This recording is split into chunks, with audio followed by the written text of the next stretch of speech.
яростью дней. Небесный пастух пасет облака.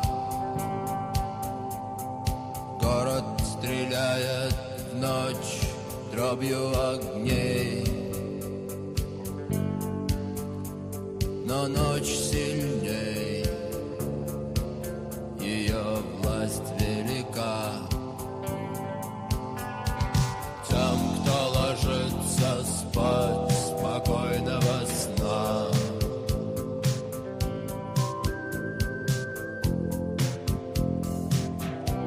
Спокойная ночь. Тем, кто ложится спать, спокойного сна.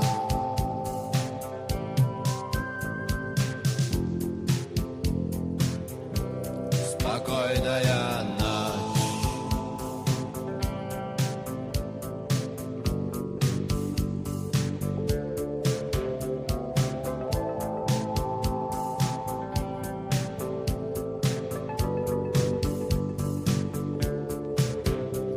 Я ждал это время, и вот это время пришло. Те, кто молчал, перестали молчать. Те, кому нечего ждать, садятся в седло. Их не догнать, уже не догнать. А тем, кто ложится спать, спокойного сна.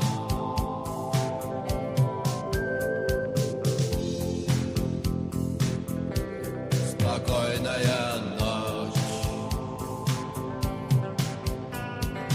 Тем, кто ложится спать, спокойного сна.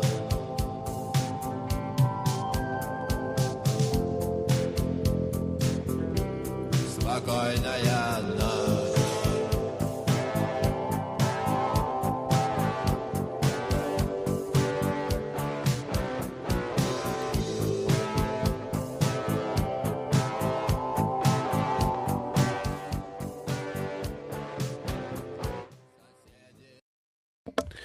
Good evening and welcome to the Black Ibis Social Club. I'm Alexandra Constantine and I'm your host of the Black Ibis Social Club. Got Fisto in the house. What is up, Fisto? Hey man, good evening. How are you doing today? Now I have to start this episode. I gotta tell you guys that the truth right now is that I am like running on like 6 day quills, a bunch of weird homeopathic medicine, like 4 Red Bulls, and a lot of Zins. So I might sound completely tweaked out, and that's because I'm fighting off just this epic flu. So if I'm coughing and I sound horrible, I do apologize ahead of time, okay? So nobody get mad at me. And we're gonna do something new today. Well, I put together a presentation, and Oh I haven't no. done this before. Let me get rid of this stupid Oh banner. no. There's a banner. You guys see the banner? It says "Ask us questions." in the gosh. live chat. It's pretty cool, right? It's Ask actually us questions in the live chat or die. it's hideous. Let's go away. Okay, Please that's your gone. warden, All yes. right. Hmm. I said please your warden, yes. Yeah. worry Please, about please. So yeah, I'm fighting off a cold. It started like on Sunday after church, and I was just getting really like just kind of beat down feeling, and I've been fighting it off, and then I go to work, and everybody at work has the flu, and I'm just horrible, you know. I have a feeling that by the end of the week, I'm probably gonna have a fever. I'm probably gonna have full blown influenza. I've got like some kind of skittle virus, and it's just gonna be horrible. It's game over, you know. But before we start proper, how you been, Fisto? How was your week? My week has been good. Finished up Animal Farm this week. Got to chapter 10, where the pigs melt into man and melt into pigs and melt into man and melt into pigs. The kids seem to have really enjoyed it. I've had more than a few who are like, whoa, like definitely kind of got it. Probably the first book of this caliber that they've read. So that's a lot of fun for me. I've also had the opportunity to clarify my own thinking on some matters. Like you saw in chat the other day, I kind of dropped that Russia history post on Jason, which I think is a good way to think of the struggles of the Russian Empire. And then also I've enjoyed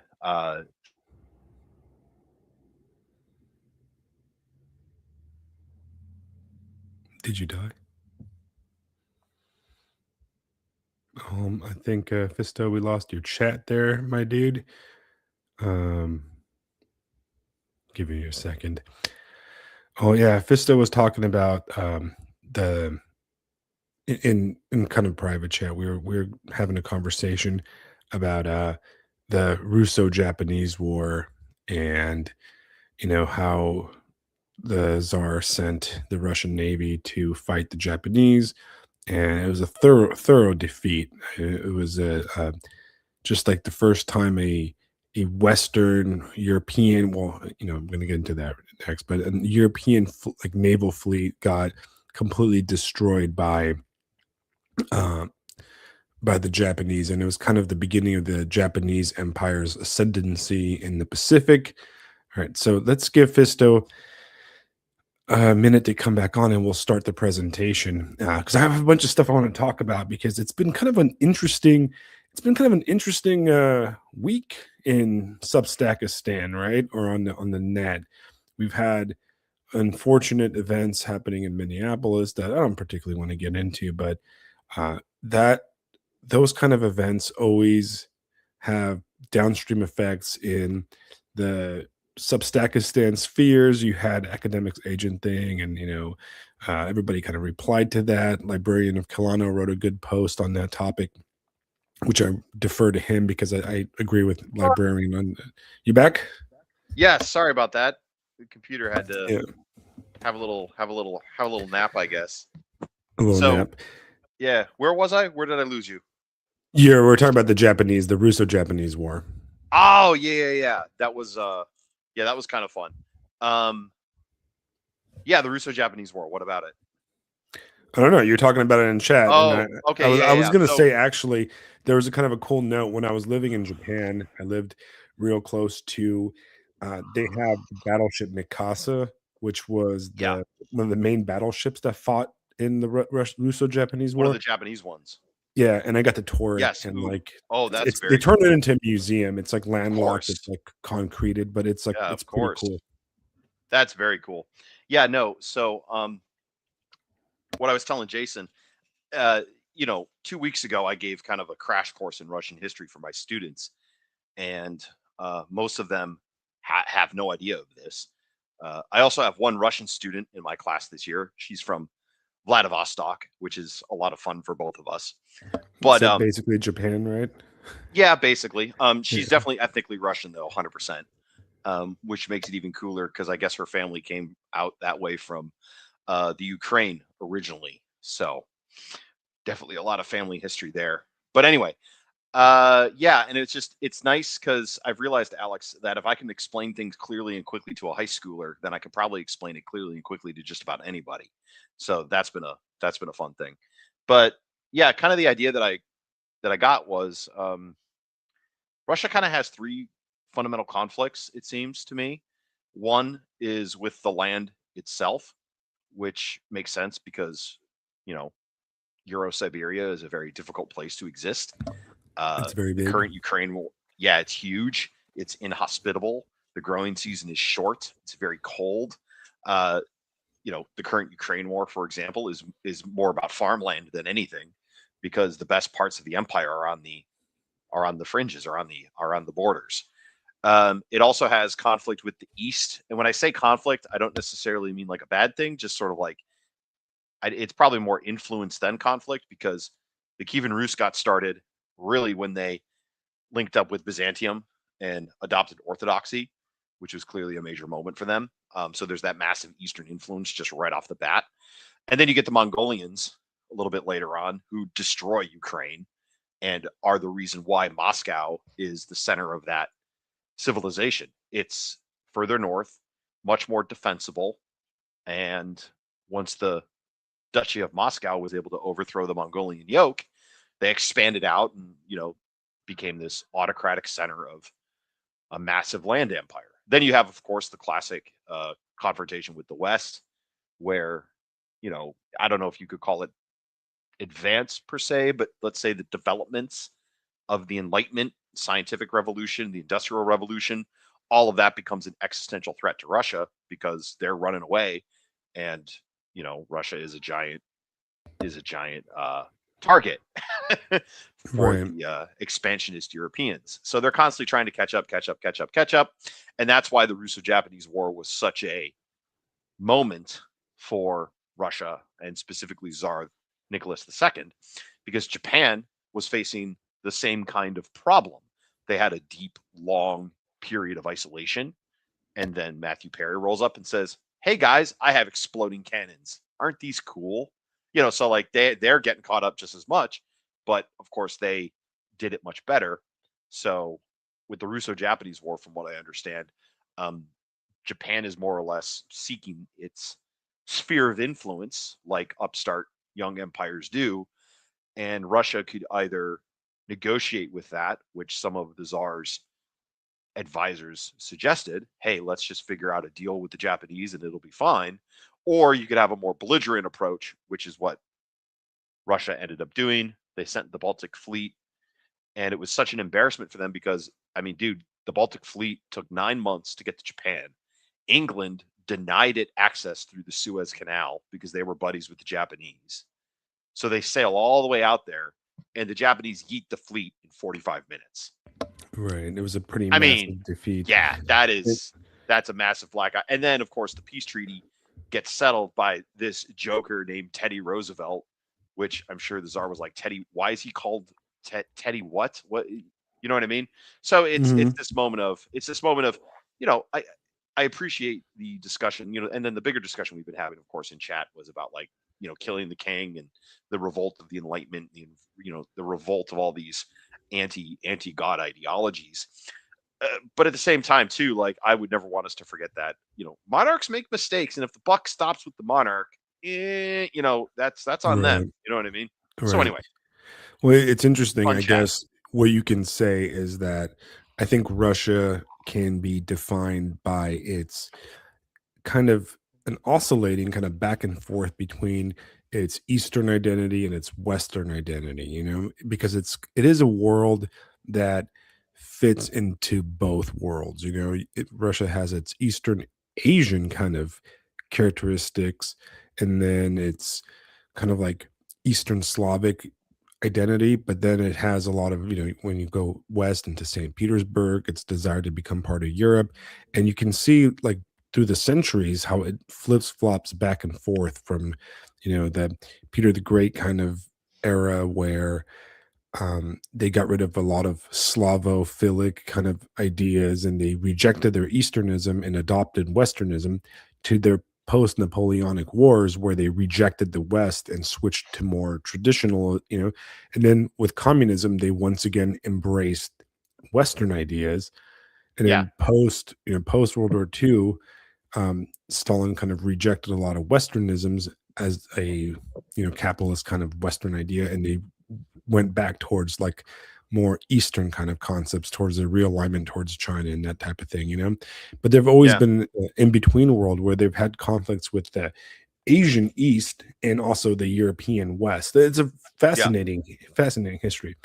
All right, Oh but yeah. we should do an episode on just Russia. I need to catch up on some Let's Russian do it. history books. We Yes, can, sir. Russia, Russian history, and all that. But let's try this, okay? So there's kind of like little presentation, and the way I'm going to do it, you guys tell me if the video, not the video, but like the little presentation. So before I start, okay, I made this like in the last 45 minutes. So if it's completely retarded, I apologize. So let's try this. All right, can you guys see this in the chat? I can see it. You guys can see it. Let me see. Can I see it? Yeah. Ooh, also, real quick, just as a quick side note, if you could let me know of any good questions in chat. I'm trying to keep my computer resources taxed at a minimum level. Okay. All right. You guys are seeing this in the chat? I don't know. Let me see. Does it show up on Substack yet? Yeah, I can see it in the broadcasting software. Does it show up on Substack? Okay, cool. All right. So on Substack, I accidentally kicked a hornet's nest of downright stupidity. Okay. So I made this comment, and I'm going to read it to you guys for the people that aren't watching the video live. My comment was, too many on the right are making an idol out of Western civilization. Lost in idolatry, no different than your typical pick and choose cafeteria neo-pagan. Western civilization is Plato, Shakespeare, Michelangelo, and Bach, but it's also LGBTQ, trans parades, abortion pills, OnlyFans, etc. We need to be honest. Right. We need to really define what is Western civilization. And I got a lot of pushback from that. I mean, not from everybody, but from a decent amount. And one of the most ironic comments on it, and I should have clipped it and put it on this little presentation, was a comment from, I forgot the guy's name, who he defends Western civilization with like a bunch of statue posting. And as soon as I looked at it, I was like, wait a second, there's something wrong with the statue post. And I realized that he posted a statue and it looked like a Greco-Roman building with a statue of David. And I'm like, that doesn't look right. And I realized that what he posted as his example of Western civilization was actually a picture of the Chicago World Fair. So he posted basically an idol, a plaster mold of Western civilization, right? Which it was a black and white picture of the Chicago's World Fair, right? Where they recreated a Greco-Roman kind of city and stuff. It was really interesting that's what he used to defend against me calling statue bros idolaters of Western civilization, right? And I just thought that was hilarious, right? Because I was like, you literally posted a plaster mold of that. Now, look, I get it, right? And before we start on this next little project, I love Europe, right? I love America. I love the good and the bad of both, the cultures, the traditions, the history of the European people. Because you know what, I am European, and I'm also American, but I am European, and I love the Anglo-Saxon world. I love the Francophile world. I love I love it all, right? The Latin world, and I love the Greco-Roman. We're on the same page, guys. But what I'm trying to say is that we need to be able to look at these kind of stuff realistically, and we need, in order to move on to a proper spiritual understanding of everything, we need to fully understand what we're talking about and make sure we're not making idols out of things. Because if we do that, we are no different than the people on the left. And my main kind of point is that, the criticism, Fisto, of people on the left, how they love humanity. You've heard that before. Oh, I love humans. I'm but they hate their neighbors. They'll send all their money, or your money, right, to like African nations to cure like botfly infestations or something like that. But they hate their neighbors, and they have nothing but contempt for their neighbors. So in a way, by making an idol out of Western civilization, right, making an idol out of this, like making a false idol, like a mistaken kind of idealized version of Western civilization, you're no different than that kind of altruistic, suicidal altruistic leftist, because you're not really doing the right thing. So I wanted to make I wanted to talk about that, because it kind of triggered me to use a lefty term, right? To the point where I just thought a lot about it. So I wanted to kind of put my thoughts into a more cohesive thought, and I want your input. So we're gonna go on to this. So let's move on to the next part. So what is Black Ibis, a PowerPoint? A PowerPoint, guys. I'm getting a PowerPoint. Okay. I like I this, love right? it. We're using the power of technology, Oh, Faustian here we go. technology, right? So what is Early okay? 2000 Maxine. What is Western civilization, right? What do you mean when you talk that, right? What is it? What are the characteristics? Is it just a bunch of cool statues? Is it like David, right? Is it the statue of David? Is it the Roman Empire? Is it, you know, um, like what is it, right? Like we need to define it. You can't just say I love Western civilization. Okay, well that is a big thing. Where does it start? Does it start with the Greeks?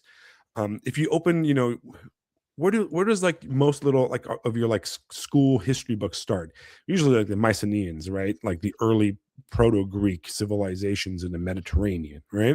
Well, Yeah. that's really Yeah. odd because most of the Western civilization bros don't consider the East Western, right? Right. Yeah. Because Well, I got accused of being a foreigner, basically an Easterner, right? As a Romanian, even though we speak a Latin language. And anyways, right? yeah, right. So does Roma. Western And civilization start with the anyway. Greeks? Well, I mean, isn't that what's always taught? Is that it starts with the Greek city states? Right. It starts with the political achievements, the philosophical achievements of Greek civilization, the demos, democracy, republic. Immediately right off the bat, I'm seeing that suspiciously it starts with the Greeks because that supports our preferred narrative about ourselves. Right. Right. So we'll just And I guess we'll start there and go, see, look, our democracy goes all the way back to right. 3000 BC or whatever the hell. Right. So it seems that Western civilization, when people use that, that nomenclature, tends to start with whatever you want it to start that basically justifies your opinions, right? So for uh your American revolutionary types, it starts with the Greeks because, well, the America is the new Greece, right? It's new Athens. We're the new shining city on the hill, and that's why Mhm. Washington D.C. looks like a plaster mold version of Greek Greco-Roman cities.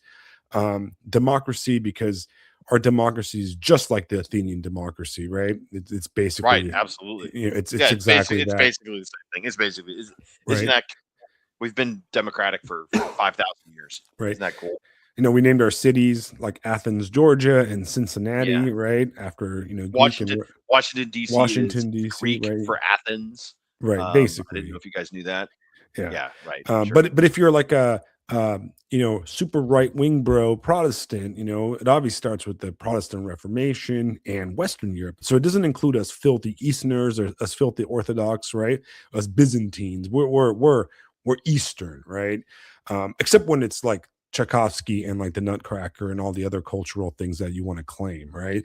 Then that's Western, right? Yeah. So it's always kind of funny that this border moves, right? Now I'm being Right. facetious because there is a, you know, you could say that or the Western world is really the post Enlightenment Western European world, the Roman Catholic scholastic on world of Western Europe that diverged significantly from the Eastern Byzantine world, right? But then you have a problem, right? And the problem is that you have the problem of scholasticism and the Reformation, the Enlightenment, and all the stuff that came out of the Enlightenment, right? So the problem is all the great stuff of Western civilization is great, but you also have the Enlightenment, right? And the results of the Mhm. Enlightenment are LGBT pride parades, right? And I don't think I have to kind of, do I have to do a causality movement all the way from, the extreme focus on individuality of I can interpret the Bible my own way to I can interpret my sex my own way, right? They're very linked, guys. I don't know if you guys can see the logical causation of that, right? Yeah. Right.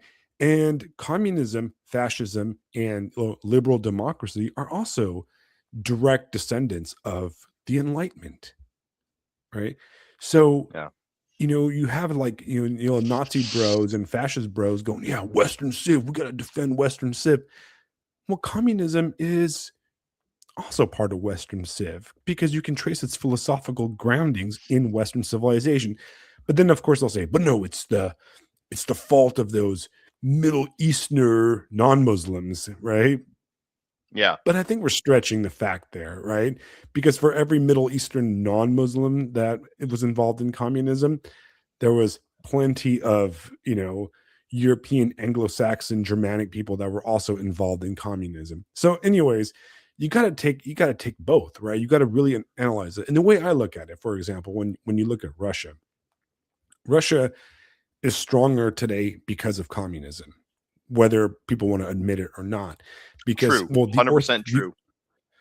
orthodoxy as a religion is stronger today because it went through the crucible of communism, Right. right?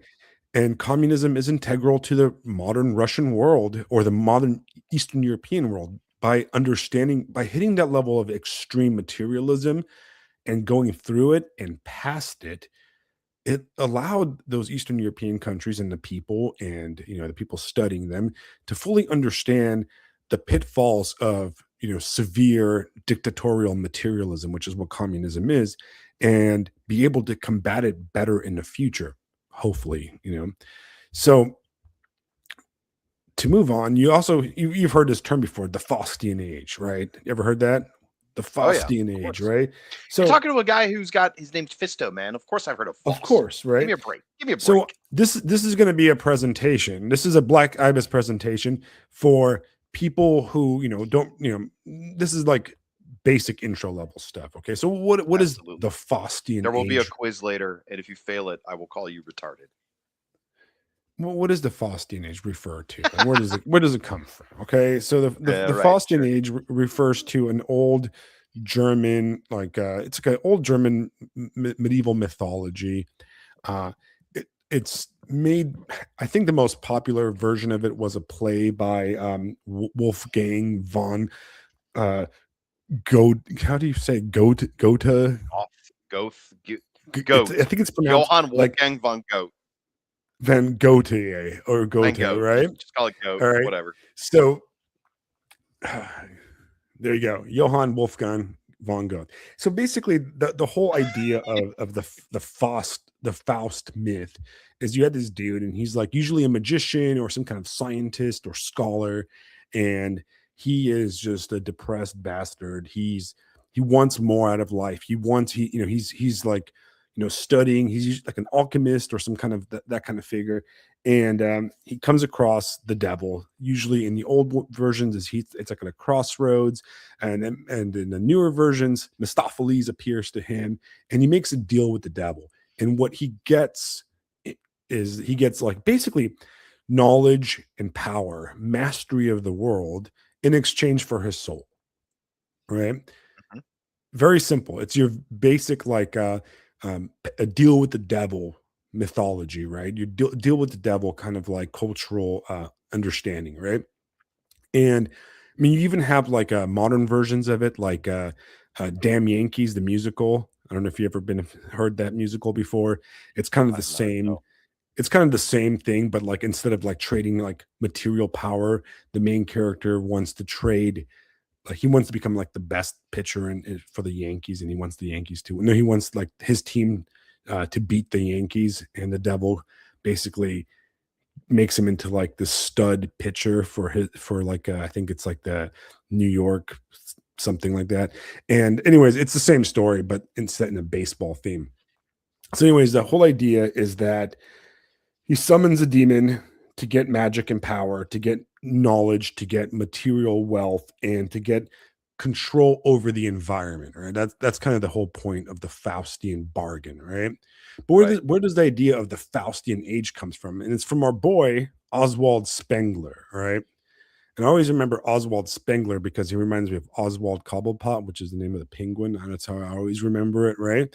And so who's your boy Oswald Spengler? Are you familiar with Spengler, Fisto? Yes.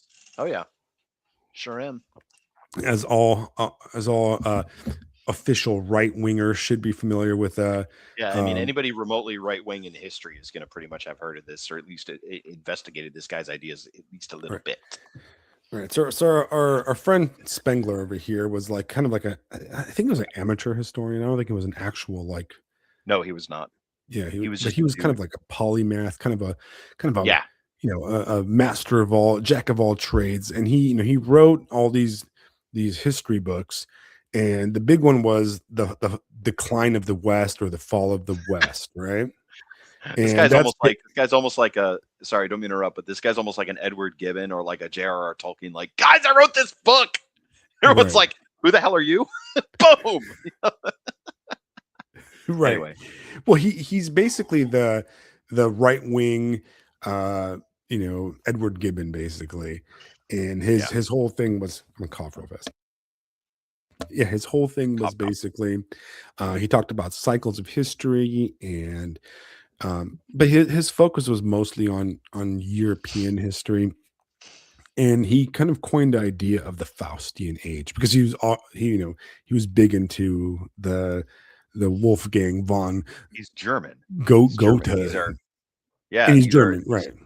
these are his bedtime stories. These are the bedtime Right. stories he received. We all got like I don't know, uh, Red Riding Hood or whatever, and this guy got Mephistopheles and Faust and everything else. So fine. Right.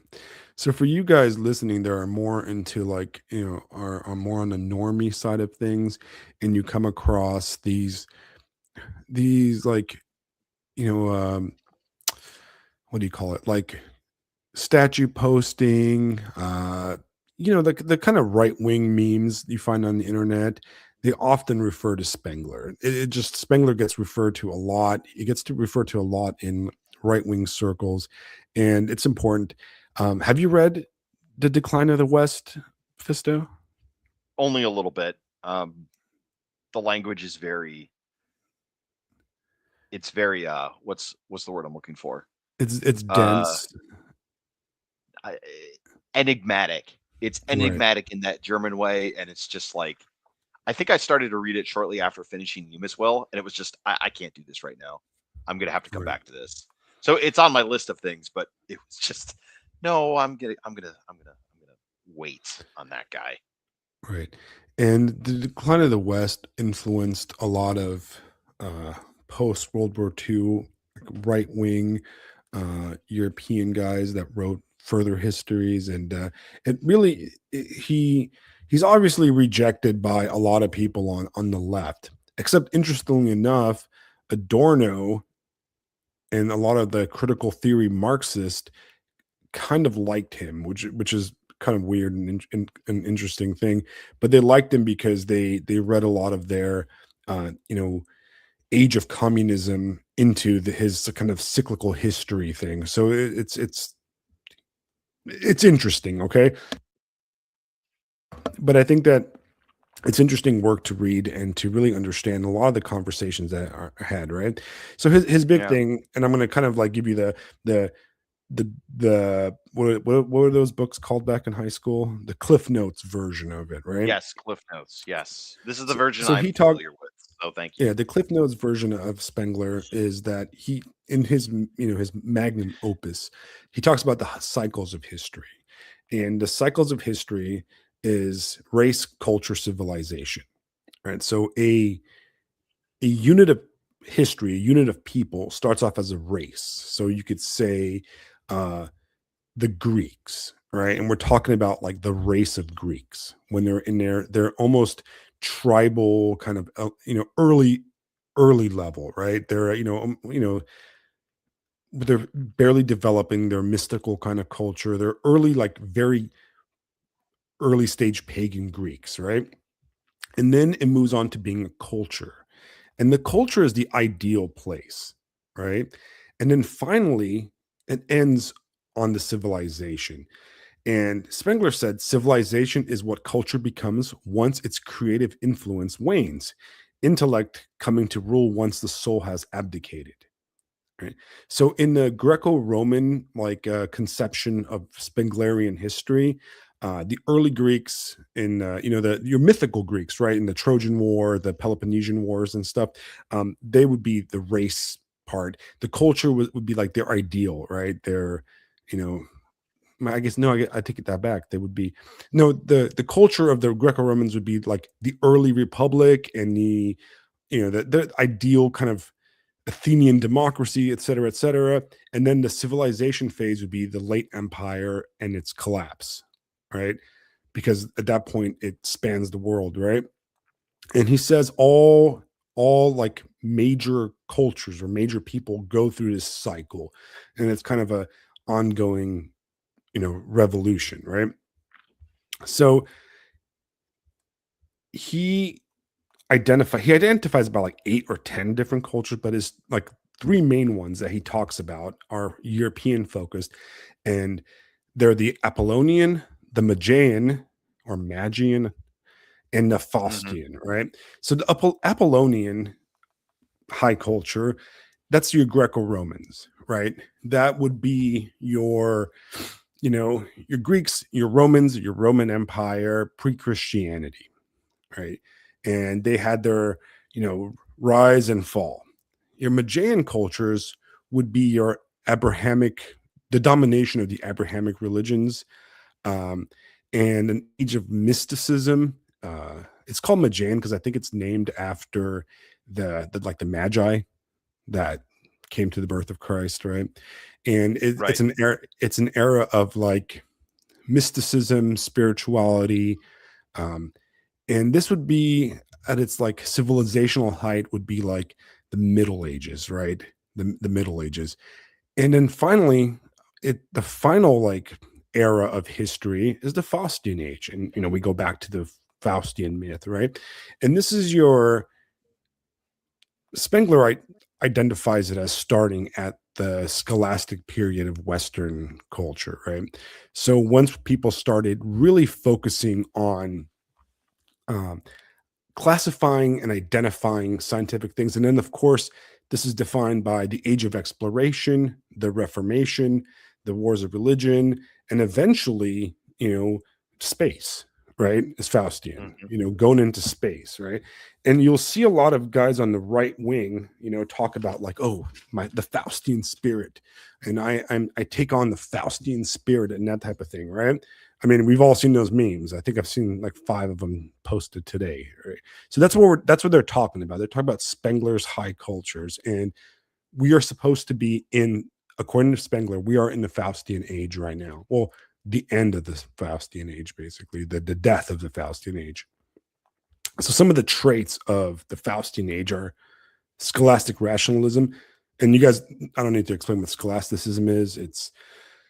You know, it's the Roman Catholic, monks studying science. Your Saint Thomas Aquinas, um, that whole thing, which eventually led into um, them systematically building systems to identify the world and eventually the natural world, and eventually trying to systematically identify God, a focus on rationalization and hyper rationalization, which led to individualism, the Reformation, Enlightenment, which are kind of all tied in together. And from the Enlightenment, you have liberalism, communism, fascism, futurism, postmodernism, and then everything that comes out of that, right? So those are all things that are Faustian in spirit. So I always find it ironic. I don't know if you guys do also, that the same people that are posting Greco-Roman statues are saying Faustian age. I'm a Faustian spirit. Well, I'm sorry, bro. You're misunderstanding your own Spengler-isms, right? Because those Greco-Roman statues are from a different age. They're an Apollonian age, right? The only people that use it properly are like what's his name? John Carter of Mars. He talks about the Apollonian age and the revival of an Apollonian age.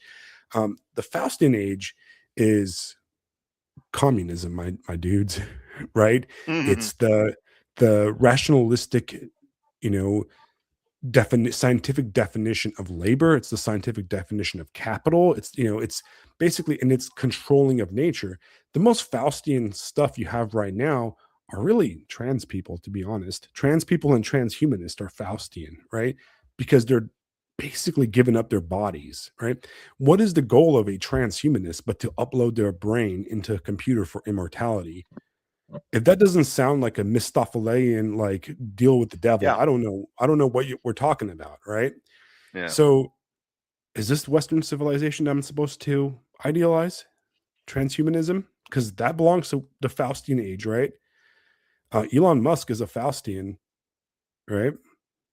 Should I be proud of my Western civilization of uploading my brain into some crappy like Chat GTP?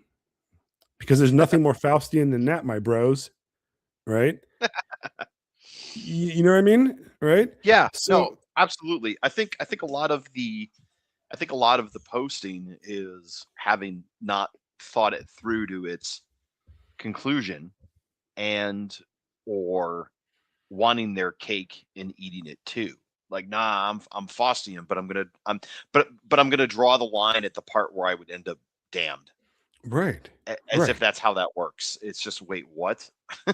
right. Because I mean, if you would, yeah, if you really want to take, if you look at it this way, and anybody in the chat, feel free to correct me if I'm miscategorizing the idea of the Faustian spirit or whatever. Yeah, you can take. There's a good thing to it, right? Which is the age of exploration and the idea of conquering the world. But there's also, remember, the Faustian bargain, with the good comes bad, right? So with the age of exploration is the defilement of the earth, right? With the age of scientific knowledge comes nuclear annihilation and much Right. worse Well, yeah, weapons of destruction. to go back to my reference to Tolkien earlier, it's that scene where Saruman's coat of many colors is presented, and Gandalf criticizes him as saying, when you break something open to understand it, you leave the path of wisdom. Correct, right? I mean, that's Faustian, and that's where it Well, gets you. Saruman is a Faustian spirit, Yeah, right? 100%. And we all see what happens to him at the end.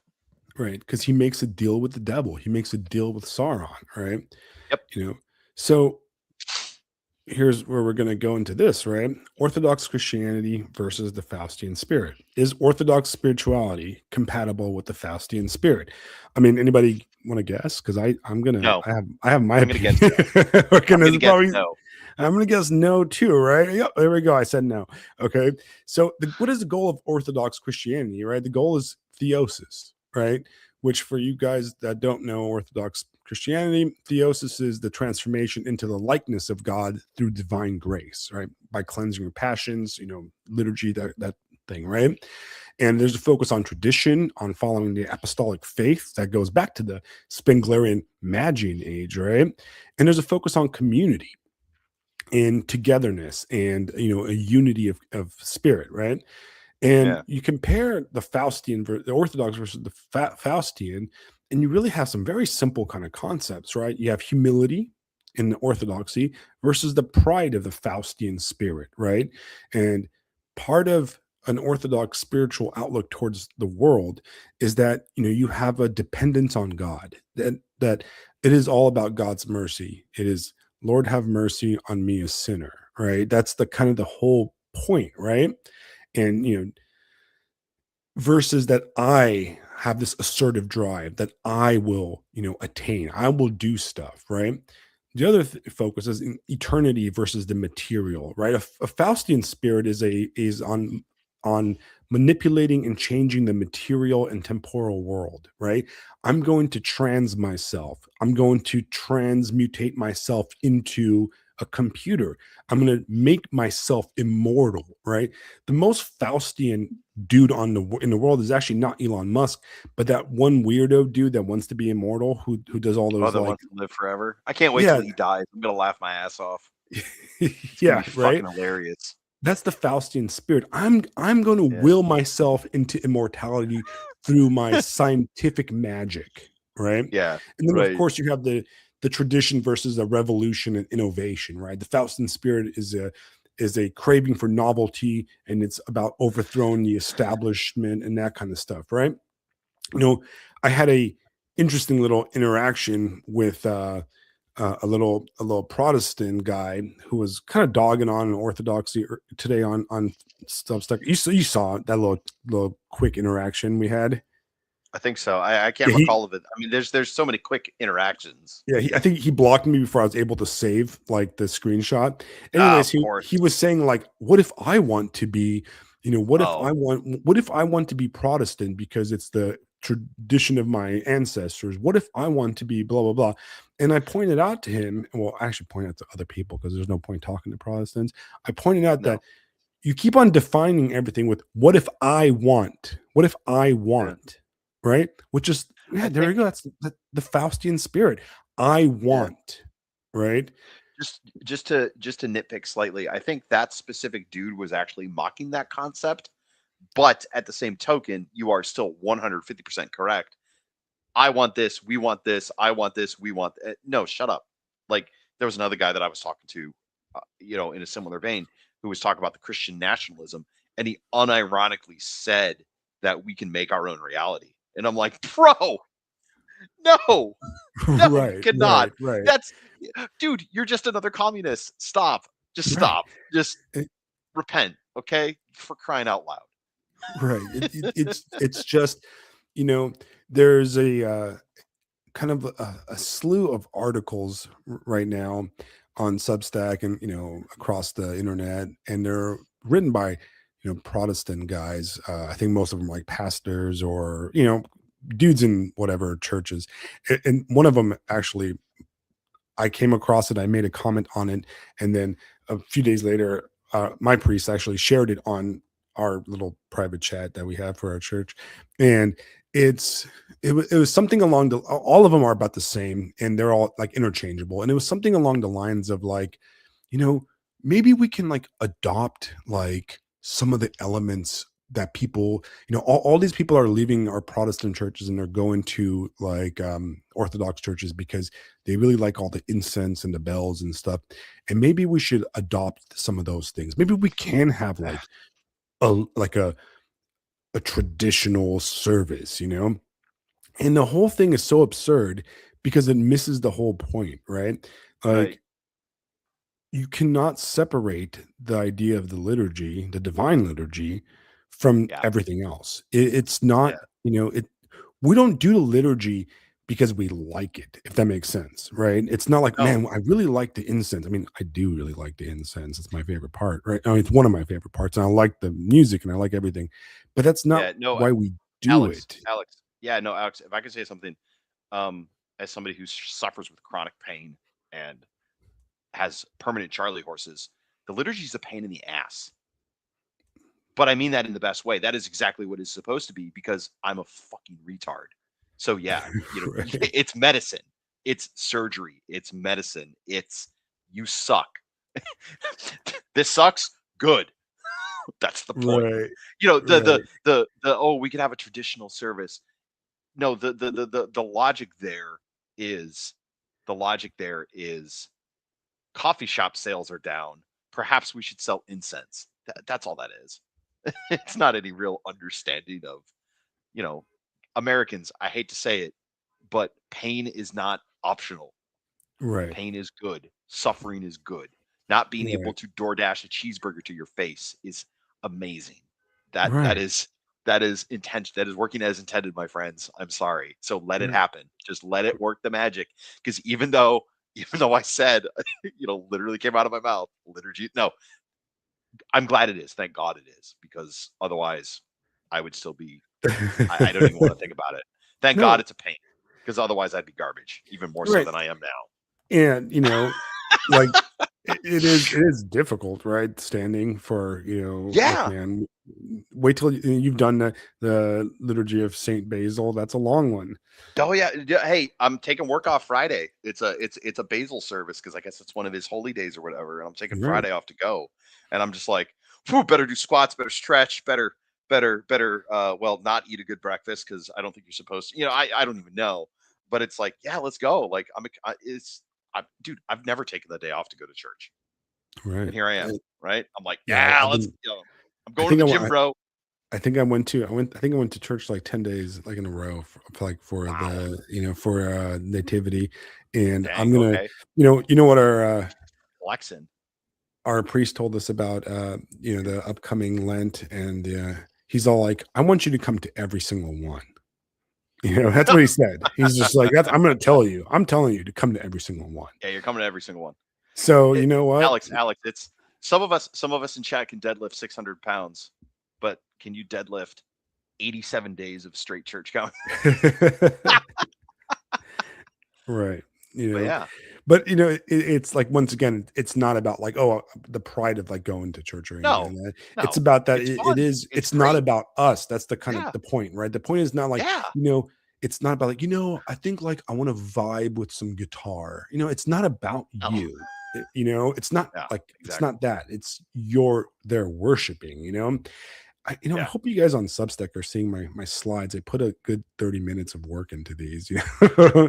um, all right. So in Conclusion. conclusion, In right? conclusion, Can Western civilization be an idol? Absolutely. I think that in a way, yes, it can absolutely be an idol. And it's an unrealistic idol because we have a hard time defining what it really is.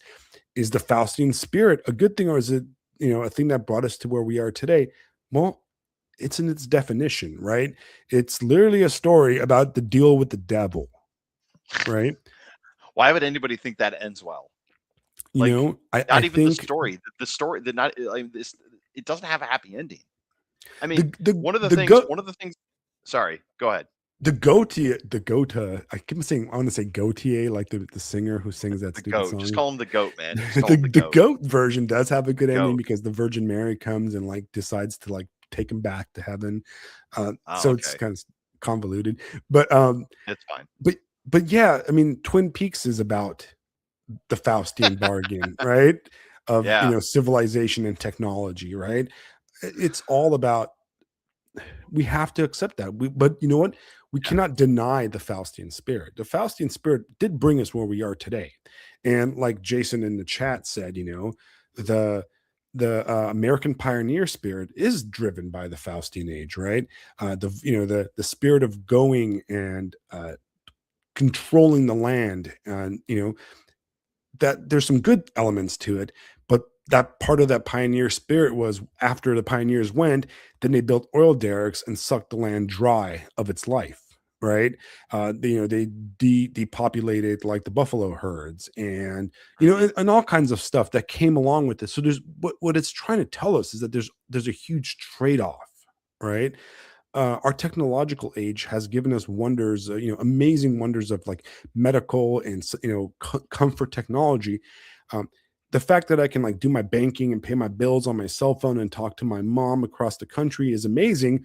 That's the good thing of my cell phone. But I'm also addicted to staring into Instagram feeds, right? So it's a constant bargaining. And what is the biggest bargain we're making with right now?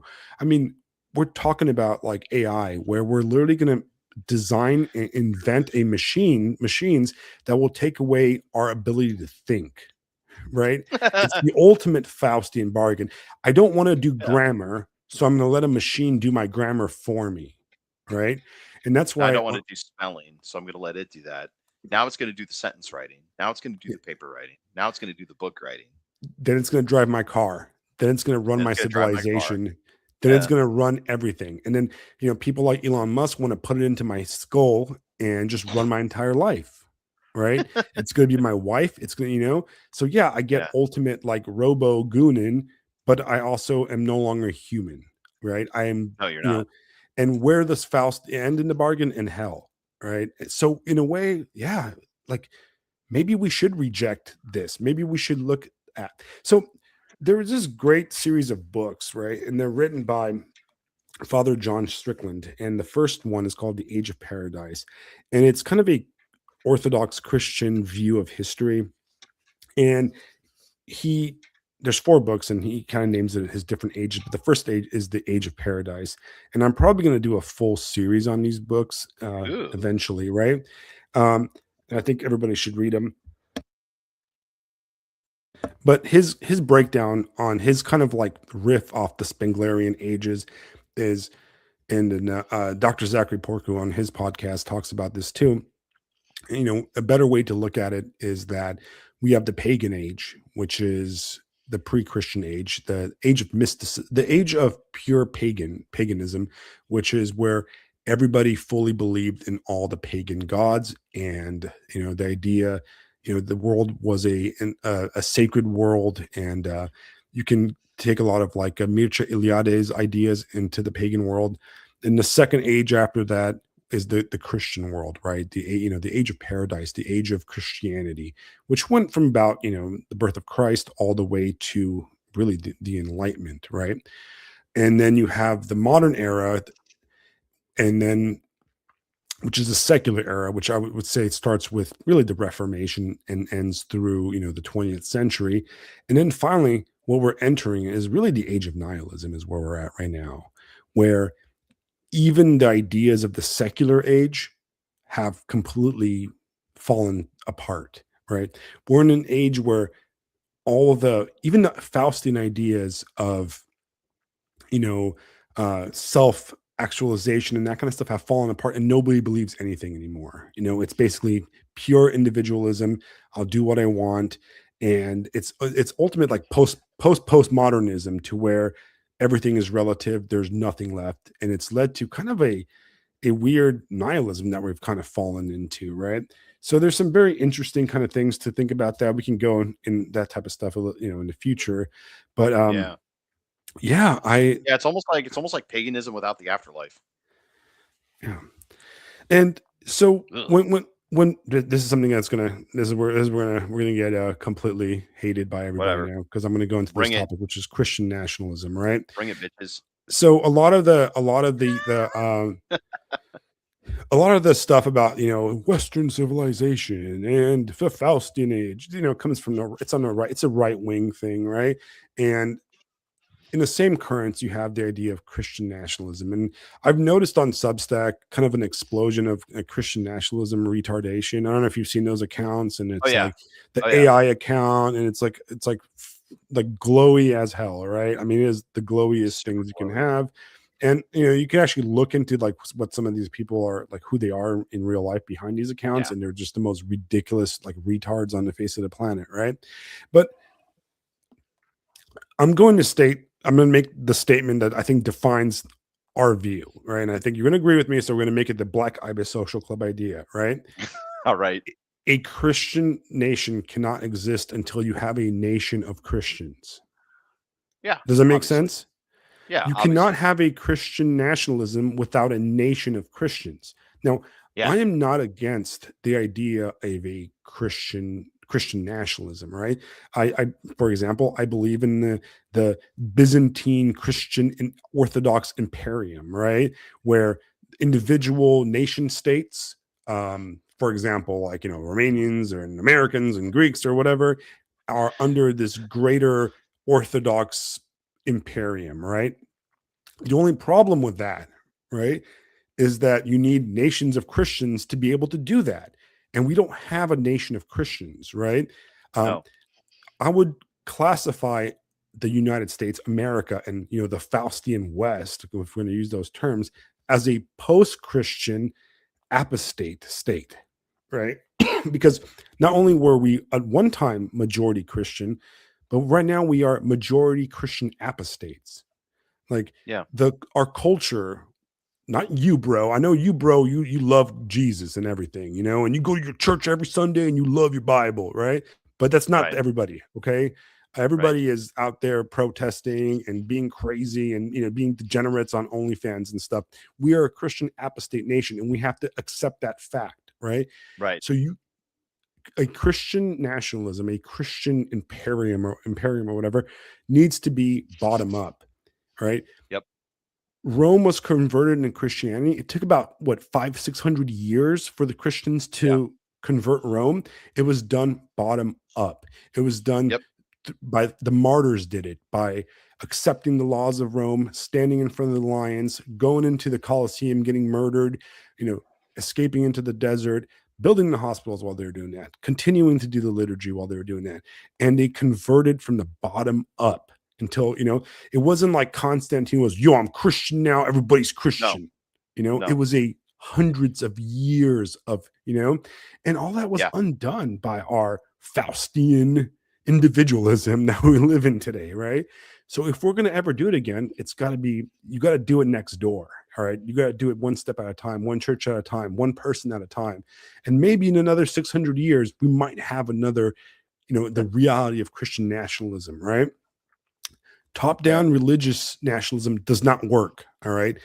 We all have read about the French Revolution and Robespierre's what was the Cult of Reason, right? Where Yeah, they the cult of the supreme being, the cult of the supreme being, where right? they And they built giant orgy churches in the middle of Paris. Yeah. right. Okay. Sure. And they changed the calendar and it was like, Brumiere 14 or whatever, and a more logical thing, Right. like the Right. Celsius and the centimeters. Ugh. Gross. Right? The metric system is Faustian, is the Faustian It is, spirit manifest. it is completely Faustian, right? But you know what I mean? Completely Faustian. Right? I'm gonna shoot it with my America gun. Like all good Americans. Right. And See the most system, you shoot it. the most retarded thing about the idea of Christian nationalism, because all these accounts that are Christian nationalists, besides being straight out of Langley, right, are the fact that they're all Protestant, right? And yeah, funny how that works. Pan-Protestant nationalism is absolutely retarded because there's 50,000 denominations of Protestants.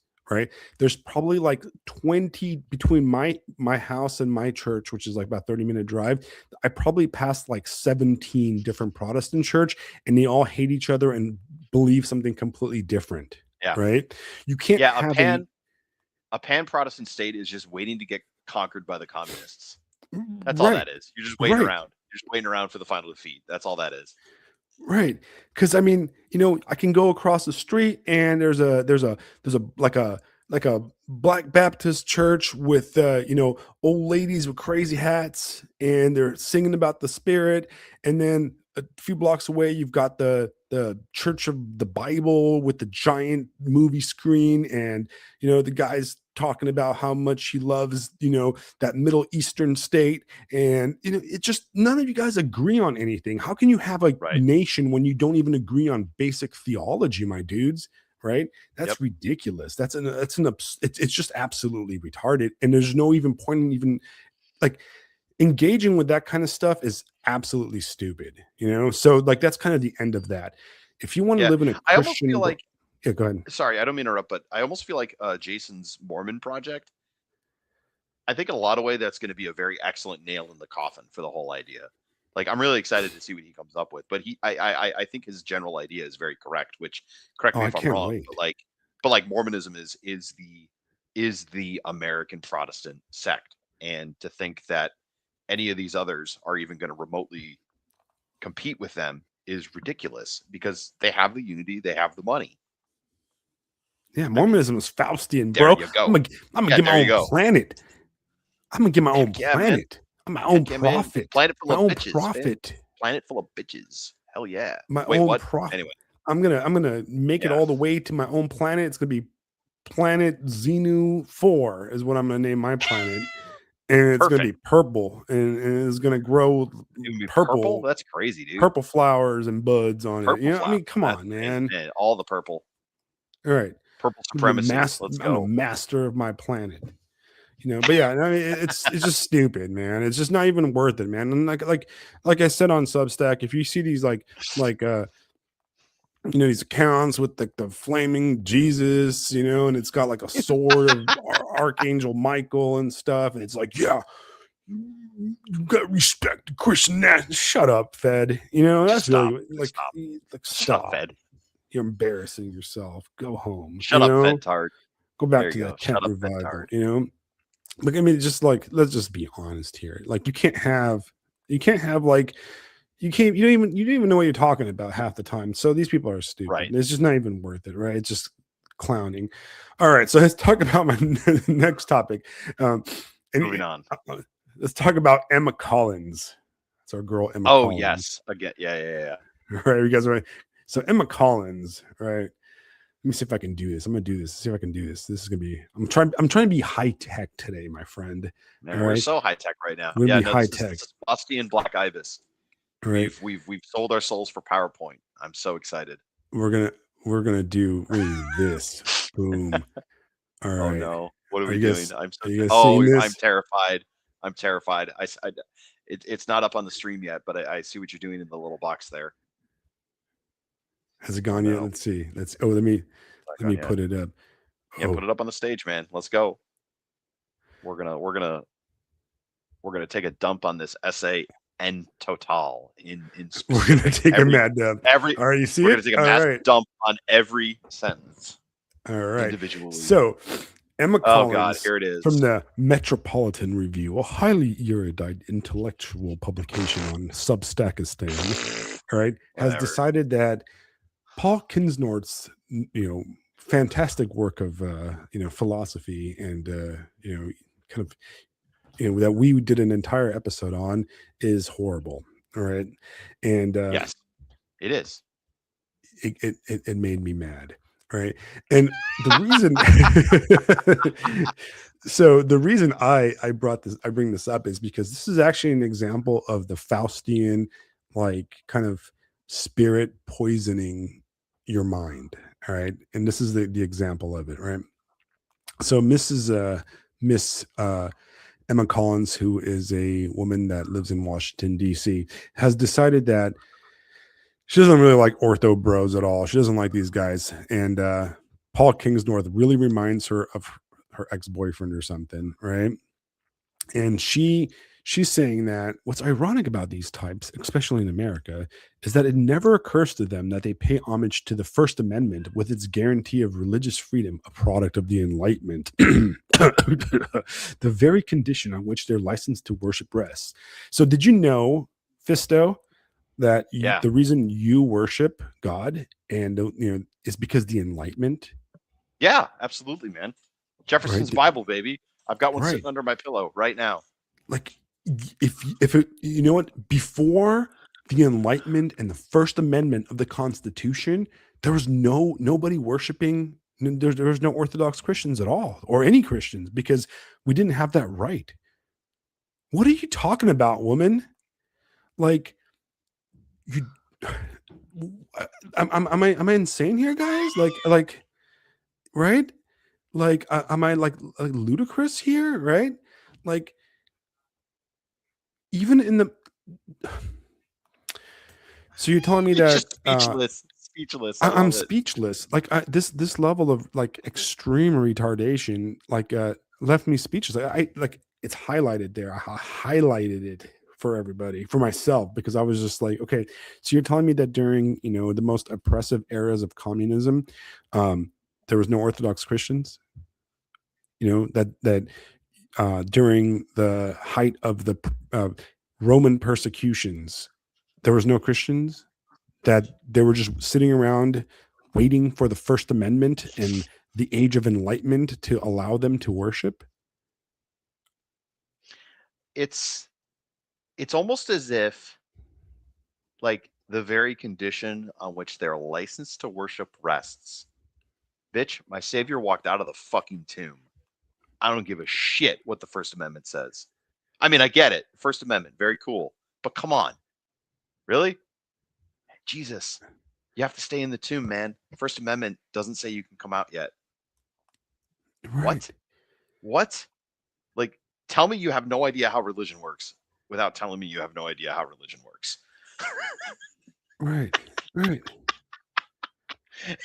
Just what? And it's, I mean, the entire essay is essentially Paul Kingsnorth is a poopy head. Like, that would have been, this could have been a note. Just that. Paul. And I think even Paul would agree. He'd be like, yeah, I am a poopy head.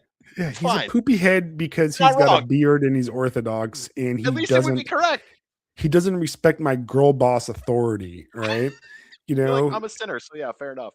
Yeah, it's like, okay, and then she goes on, and I'm going to point out some stuff that's just insane. Okay, and like I said, I'm not just bringing this up because I hated this review. Like, I found it like mean and spiteful and stupid, right? Well, whenever you have a sentence that says, I do not see how anyone can consider this a legitimately Christian book. Shut up, HR lady. Shut up, HR lady. Nobody cares. Nobody cares. Go home. This is why women are not priests. Just go away. Yeah. Go away. The reason I'm tying this into our previous conversation is because paragraphs like this, right? She goes, against the machine is a screed not only against technology. Yes, it's called against the machine, you dits. right? Of course, it's discreet against technology, right? But against the forces of human ambition, empire, infrastructure, modern capitalism, and accumulated power that have characterized Western culture. All this he views as progress and he hates it. One might think that the Enlightenment is his ultimate enemy. Yes, it is. 1789 is indeed one of his years of discontent, but he also takes aim at the Protestant Reformation and even the pyramids. Yes, he does. There is no bottom to the profundity of his disdain for culture that birthed him. And just when one thinks one has plummeted to the limits of his glass half empty worldview, the abyss opens further. So now let's think back on what we were just talking about, the whole, Enlightenment, Faustian age, West civilization. So this Emma right here is a defender of the Faustian spirit, right? And she identifies, give me 1 second, guys. I have to kiss my daughter goodnight. Aw. Black Ibis Social Club, family friendly. If you guys ever have to, sign off the podcast to put your kids to bed, by all means. We're not that important. We're just a couple of losers screaming about stuff.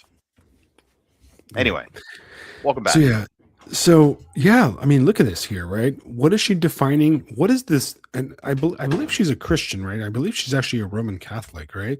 So what is she defining as good? Like, what is she defining as a good thing in life, right? Human ambition, empire, infrastructure, modern capitalism, accumulated power. That's what that she is upset that an Orthodox man wrote a book that rejects her idols. She just listed her idols. How dare you criticize the things I learned about in high school, Alex? Right. How dare you? How dare you? All of those things were good because Mr. Smith said so. Right. And I passed the test, sir. Right. I have a certificate. She has a certificate, right? And so great was the despair that I felt while reading this book that I had to take breaks from it for days at a time. I am not naturally a sad person, but I am sensitive to the energies that these books communicate. And this book filled me with poison, with psychological substance I can only compare to black tar filling my lungs and heart chambers. I cannot recommend. This seems like this book gave her a antipathic religious experience, right? Because it directly attacked her idols of, Western civilization, progress, right? And one of the things, sorry, just real quick before you move on from that paragraph, go back up. One of the things where I stopped reading was where she says, right there, 1789 is indeed one of his years of discontent. Lady, that was when the Estates General met and the French Revolution was about to explode. Right. You think maybe like started. Just maybe why 1789 comes up over and over and over again? Like, that's when I realized it was not a serious article, and I closed it and began shit posting the comments. But maybe it is a serious article, right? It's not. It's not. You don't even realize why 1789 is important. Like, what? There's nothing left to say, really. It's a fundamental flaw in the entire essay. Just go home, HR lady. Right, and then she quotes Stephen Pressfield, right? Characterizes a fundamentalist thinker as one who cannot stand freedom. He cannot find his way into the future, so he retreats to the past. He gets back to the basics, to fundamentals. Stephen Pressfield is, to me, I always thought his books were kind of like fraudish and kind of, he wrote Gates of Fire, right? The Spartan thing, right? But then he wrote like 30 books in a row of the same thing, which is like writing books about like, finding your spirit or whatever, just silly crap, right? And he's been rewriting the same book like 10 times in a row, over and over and over, right? And he's also Jewish, so I guess you can quote a Jewish guy against Christian. But I mean, quoting that dude just makes it even more obvious that she doesn't even know what orthodoxy is. Or I would even question her understanding of Christianity. Like, hates freedom. We got kicked out of the garden, lady. You want to talk about freedom? We got thrown, like, what? Freedom sucks. We got kicked out of the garden and can't find its way into the future. the king is going to come back and burn all of this. What do you mean find the future? What? Yeah. Anyway, moving right along. So she goes, Kingsnorth spends the bulk of his writing on his satanic vision of the internet and depicting today's digital culture as the contemporary manifestation of man's inner evil. His book is so consumed with describing darkness, right? Well, yes, lady, that's the point, right? Because to me, your views up here are the satanic idols, right? Your technology, your progress, right? That is really what the book is, right? We're rejecting, the progress, right? That's the sentence that makes me wonder if she didn't just read an AI version of it, because in the book, Kingsnorth suggests that the machine is preparing the way to the Antichrist, but he is absolutely humble enough to not say that straight up, because none of us really.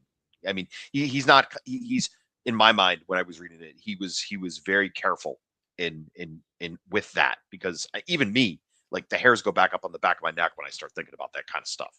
It's just that's I'm leaving that up to God. Like, I'm not going down that road, because I think once you start guessing that way, you kind of go crazy.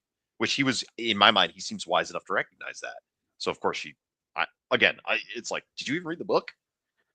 Right, and ultimately, she goes on to say that his preposterously nihilistic sentences, and the descriptions are, we built the machine to run the world for us, now the machine runs us. Yeah, lady, that technology, and technology makes us. That's McLuhan, lady. That's basic stuff. Right. And McLuhan was a Roman Catholic, lady. You should be familiar with McLuhan, because he's from your tribe, right? Right. The machine has by now colonized us all. Yeah, but it's been going on since the Tower of Babel, right? This is, and then the Kingsnorth even takes it to the Tower of Babel. It takes it to the pyramids, right? That's what we're trying to do. We're trying to, make us into units. Communism was turning us humans into machines, right? Was turning us into economic units, right? And we are, and our liberal democracy turns us into pleasure units, right? Where our entire life is judged by the amount of pleasure we can extract from the environment and from other people, right? And the internet and its consequences have been a disaster for the human race. I mean, okay, so there we are. We're riffing on Uncle Ted there, right? Right, but so her whole attack is that basically, like, he's just a hippie that's like, just a doom hippie that's doom hippieing, and actually technology is good, and our us doom hippies should just go play Dungeons and Dragons in peace, and not be edgelords, and we should just go to the Ren Fair where we belong, which is kind of cool. I guess Ren Fair is kind of cool, right? I wouldn't mind going to the Ren Fair. I miss going to the Ren Fair, right? Yeah, those are cool. And ultimately, and then she goes on an attack against Sholonitsky, and I don't understand her point, right? But it seems like, and then here we go where we're getting to the kind of the meat of it, right?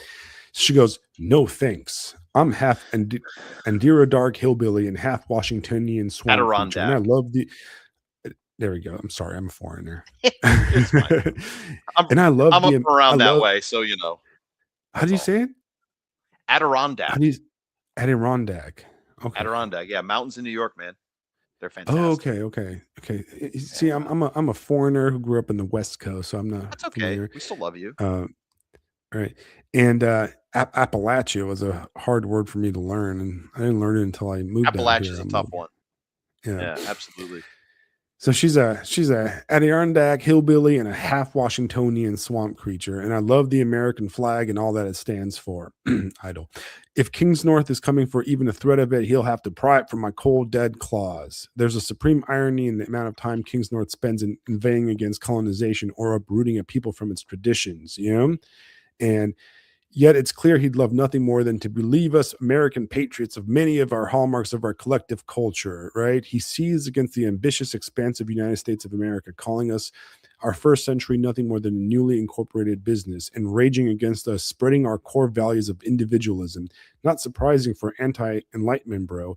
As for the era which established the values of classical liberalism, we are still swimming in its backwash, he bellyaches.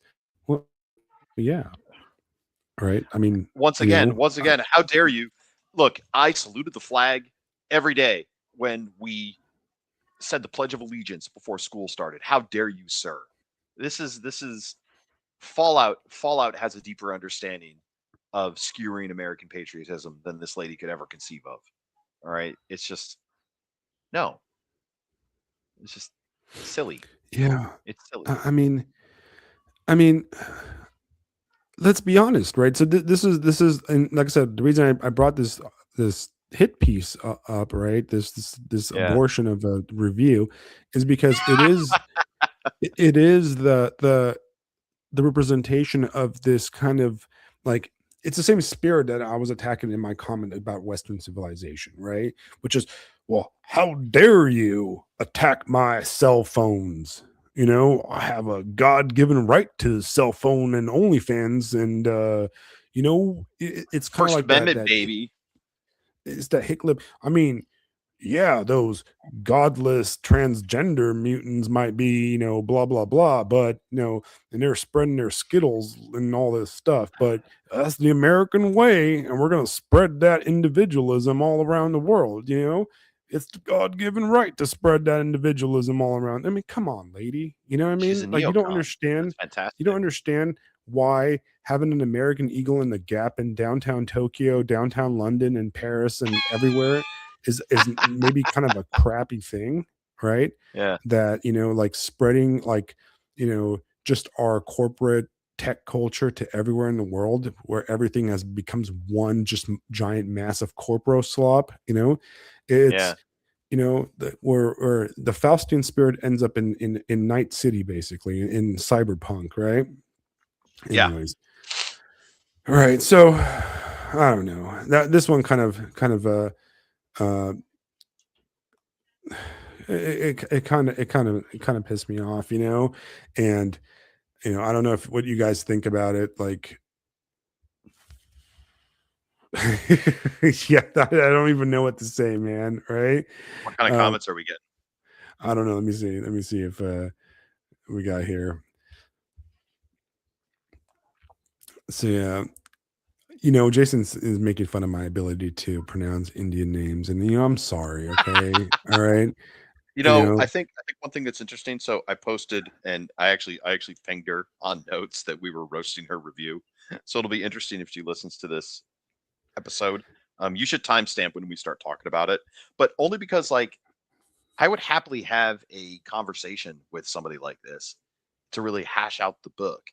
But you know, it goes back to something I've been talking about in class. So I'm trying to teach high school students in a rural district that, you know, about what debate is, and most of them, they think, oh, arguing. No. We're not having argument club. This is debate. And it's almost like, you know, you sent me that what is it, Jay Dyer, you sent me that video, and those are things that I would probably begin to discuss next year, or after like a couple of, you know, a couple semesters of doing debate class, because those aren't the basics of debate anymore. right? The basics of debate are, it's answering a question, and whoever answers the question best wins. Well, before you even start discussing a question, you have to know things. People don't know things. It's like that meme.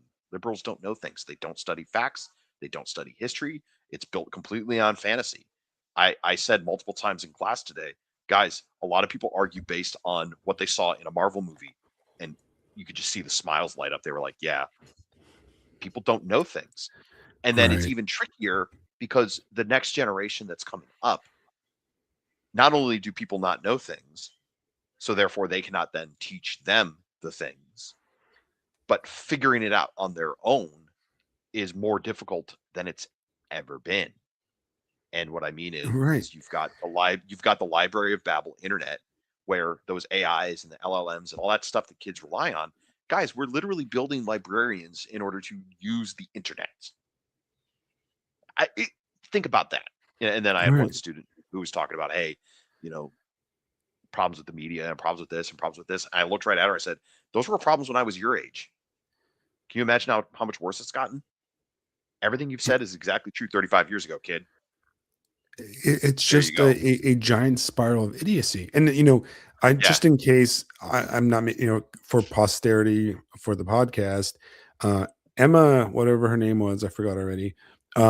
She's actually not a liberal or a Oh, progressive. okay. She's Well, actually whoever. a right winger. She's a self-declared right winger, you know. And My favorite. I believe she's a Roman Catholic, right? Let me actually double check. So I'm not. Um, yeah, she writes for Real Clear Books and Culture. And I don't know, guys. I think the Metropolitan Review is like a right wing thing. I don't know. Like it's like one of those like moderate right. Something something something. I don't know. Whatever. I don't like it. I mean, I can't I like I dislike don't know. both. Look, I just like I don't want to say I don't like it because they probably maybe have some good articles and stuff, but like if that piece of shit got through editorial, it casts doubt on their quality because that you know look besides it being crazy and you know it actually worked out because it did kind of play into our conversation today, right? With the whole Faustian thing because she basically made my point for me. I think that ultimately I lost my train of thought because it's so stupid. The stupidity is the penny on the tracks, and Yeah. there you go.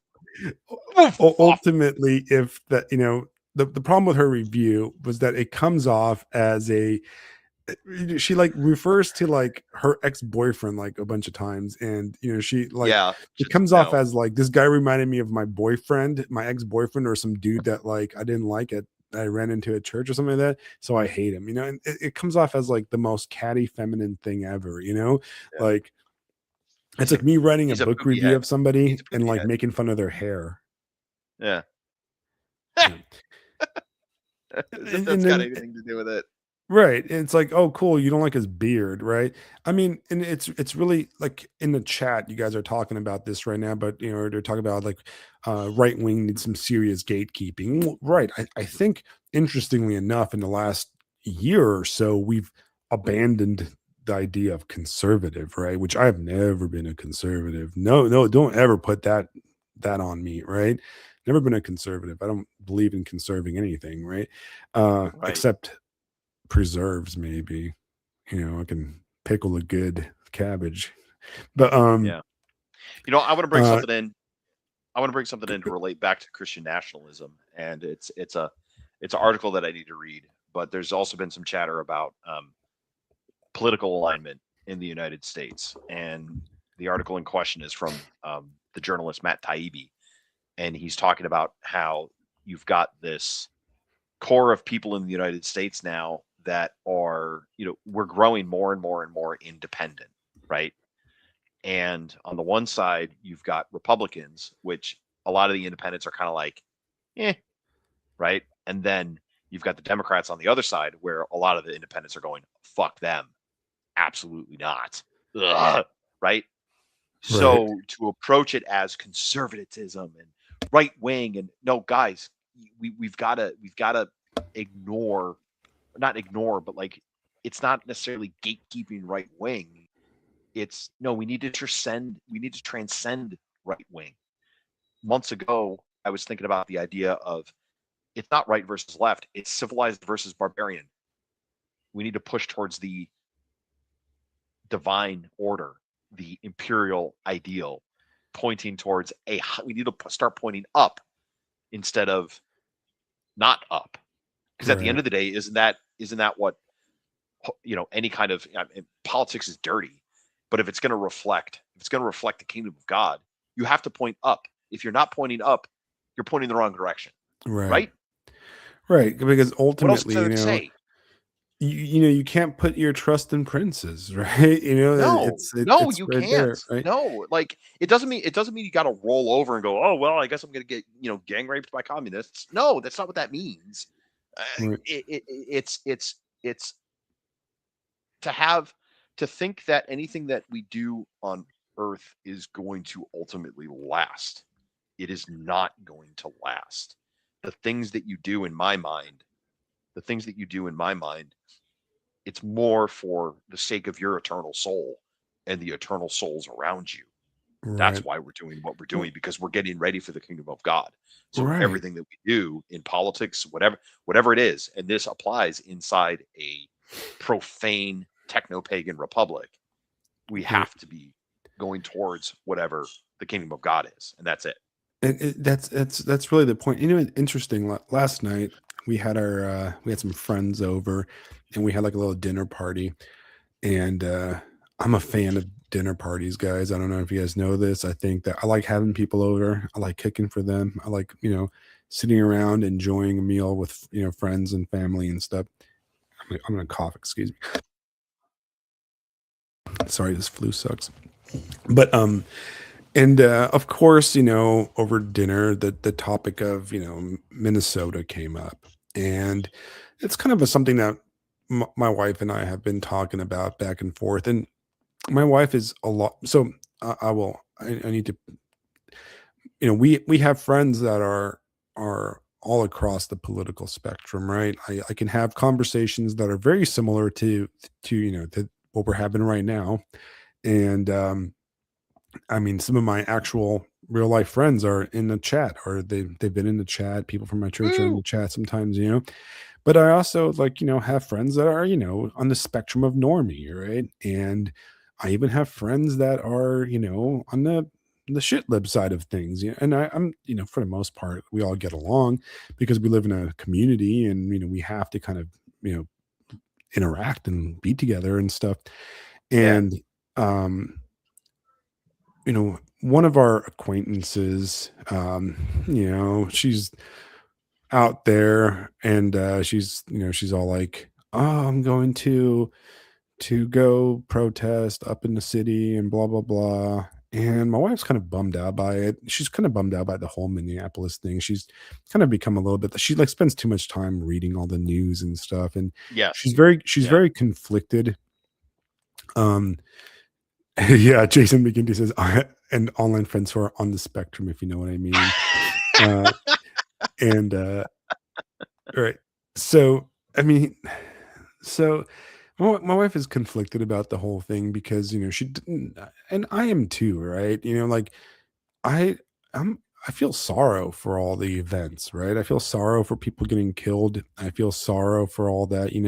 I'm not excusing their behavior, and I'm not saying that like, you know, they in a way, I kind of, a lot of the people, the two main cases that are in the news, I feel in a way, I feel like I do about like drunk drivers, like, you kind of chose that life, but I still feel sad if a friend of mine drinks and drives, right? Yeah. So my wife is kind of, and then dies from it, right? Or, Right. you feel sorrowful if, your friend is a drug addict and ODs, right? Uh, you don't, it's like you understand why it happens, but also like it still sucks, right? And Right. like sorrow is Yeah. the true feeling that I have.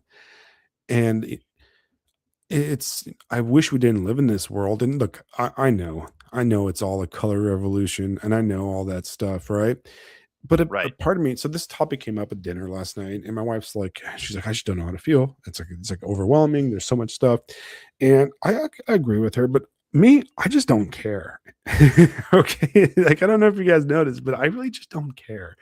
I'm at the point where like I I don't care about the news anymore. I don't like, to me it's all like a WWF WrestleMania, and I'm trying to come up with a good balance of like, look, to a certain degree you have to care because if the Spanish Revolution is happening today, you got to know it's happening, you know what I mean? But at the Yeah. You got to same be kind of time, aware. like, it's the same thing every 2 years, whether it's like the m the BLM George Floyd stuff, or the previous police thing, or the previous thing, or the previous thing, or like Greenland and Panama. It's just the same stuff over and Yeah. over, and it's the same screeching and the same stuff. I'm just like, it just, do you remember that guy that set himself on fire like a few months ago? Yeah. Yeah, I No, made a nobody joke does about it either. earlier. No, no, I don't Yeah, remember. Nobody else remembers it, right? Like 4 people do, you know? Like I it, only it, remembered it happened in order to make a joke. right. So You know what I mean? It's there you the go. same thing. In 2 months, we're gonna forget about these people and something else is Yeah, gonna be the next thing. It is so just brain rotted. It's so like it's like we're so inundated by it, and it sucks, right? It's yeah. like I think that let me bring up two thoughts. These are two ideas. One is that as far as caring about it goes, I think not caring about it is the proper way to go, and you should only get involved or immerse yourself in it in so much as it has to relate to your actual real life. I'm a high school social studies teacher, so my kids ask me about this stuff all the time. right. So I have to be at least somewhat educated. Um, that post I made earlier that I shared with you, where I was joking about how to destroy the Democratic Party forever, basically how the United States speed runs the late Republic. Um, I was sharing that idea with a kid in class, very intelligent, very robustly vital, white kid. Like this guy's going to do stuff, right? He's going to do great stuff with his life. And I told him that, and he said, "Dude, you're recon." He's like, "This is great. I really appreciate you telling me stuff because now I know what's coming down the pipe." And it makes me realize that in a lot of ways, the Democrats are fighting the last war with the media and just the flooding the zone with garbage. And in Right. the meantime, if we're fortunate, the folks in charge, our guys in the regime, the posters are in control. They're fighting the next war, and they're slowly arranging things so that way, once the census comes around in 23, I mean, they deliver a catastrophic defeat to the leftists. I mean, it's entirely Right. possible, man. And that's because And that's how political power in this country works. It's all about the census and the reps and the electoral college and, hail Caesar. right, But but anyway, point is, go ahead. yeah, go ahead. No, No, you go I ahead. mean, Finish strong. my points, yeah, that's essentially my point. Just only pay attention as much as you absolutely have to. But I guess the other thing I would want to say before I give you back the floor is be not afraid. There's nothing to be Right. afraid of. Not really. Right. I mean, yeah, fear is normal. I get it, but be not afraid. This is not anything that humans have never dealt with before.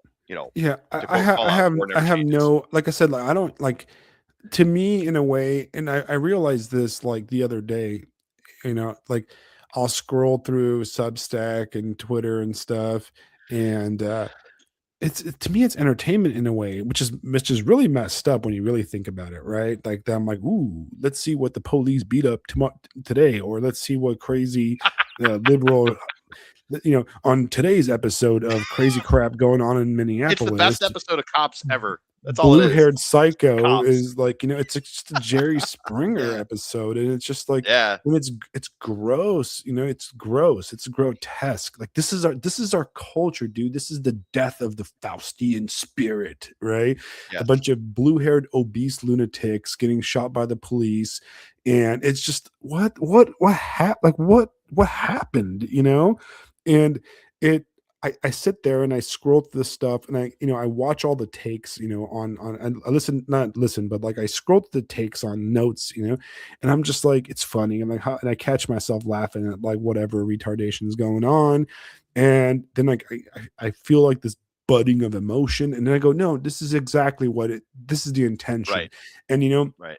right now to somebody listening going, well, Alex, you don't understand about the coin intel pro and rand corporation studying the 1960s. I know, guys, I know this is all part of this plan. It's part of the whole color revolution plan, the media manipulation. I know it. Okay, like I don't need to Yeah. watch Candace Owens episodes Oh, like I've known this good. forever, like it's Candace Owens doesn't realize why the ice doesn't melt when it's 30 degrees outside.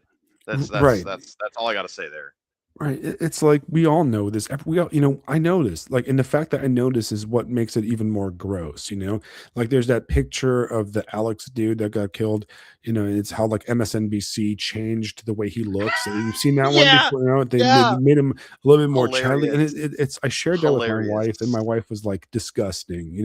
Because it's meant to make her sad. It's Yeah. like it's almost like there's this like satanic egregore in the media and in the culture that feeds off of like anger, and Yeah. my wife was showing me like a kind of an acquaintance of ours who's just brain rotted into shit liberty, right? And they're posting things like, I'm wearing red lipsticks, just like the French resistance fighting to Nazis in support of the people in me. Like, shut up, dude. Like, how corny are you?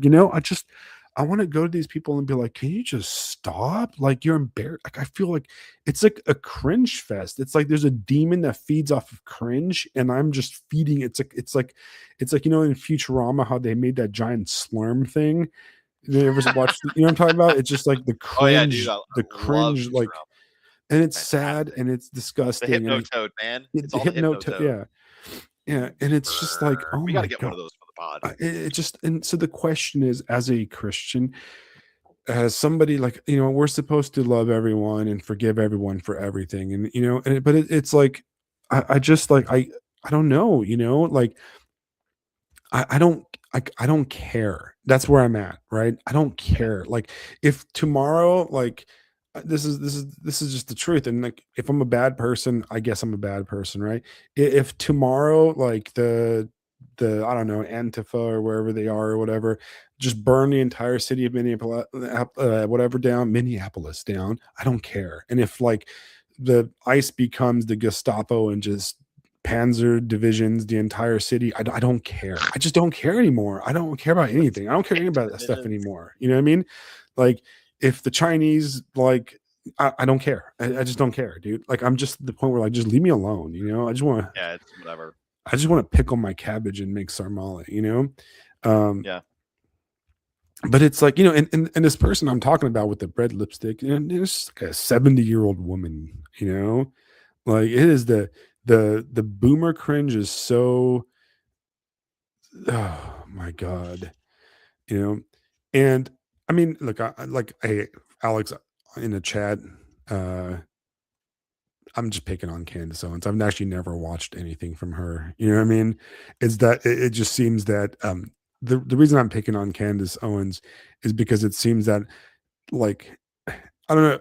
I don't know if you guys in the chat and you, Fisto, have realized this. Like, the stuff we talk about, man, I've been talking about this stuff for like 20 years, right?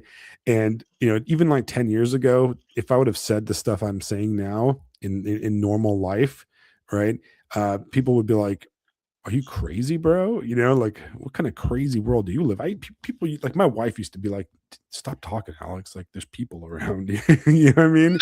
Like, I know that there's feeling well. she Know that knows, feeling like, well. when I got to like the fourth or fifth gin and tonic, it was Oh coming out, no, and like, a we've lost disaster. my poor wife. She lost many a friends because of me, and I apologize for that. But You're now, doing the Putin meme. One you drink later. In basically, like, 882 Rurik. yeah, I yeah, won't get political. I promise. basically, like, I'm like, oh, Hour later, masterful lecture on Russian yeah. history. I hear somebody mentioning like the French Revolution or something like that. I'm like, oh, well, let me Well, explain to you, and we got to start with Genesis. And it's like, so you right, see, God said, "Let there be light," and there was light, and yeah, so on. but the whole, like, 7 beers later meme or whatever. I'm actually the opposite, because when I'm sober, I talk about this stuff. So, like, Oh yeah, when I go to normie parties, like, and this, my normie wife party. knows this, right? When I go to That's just normie all the parties, parties for you.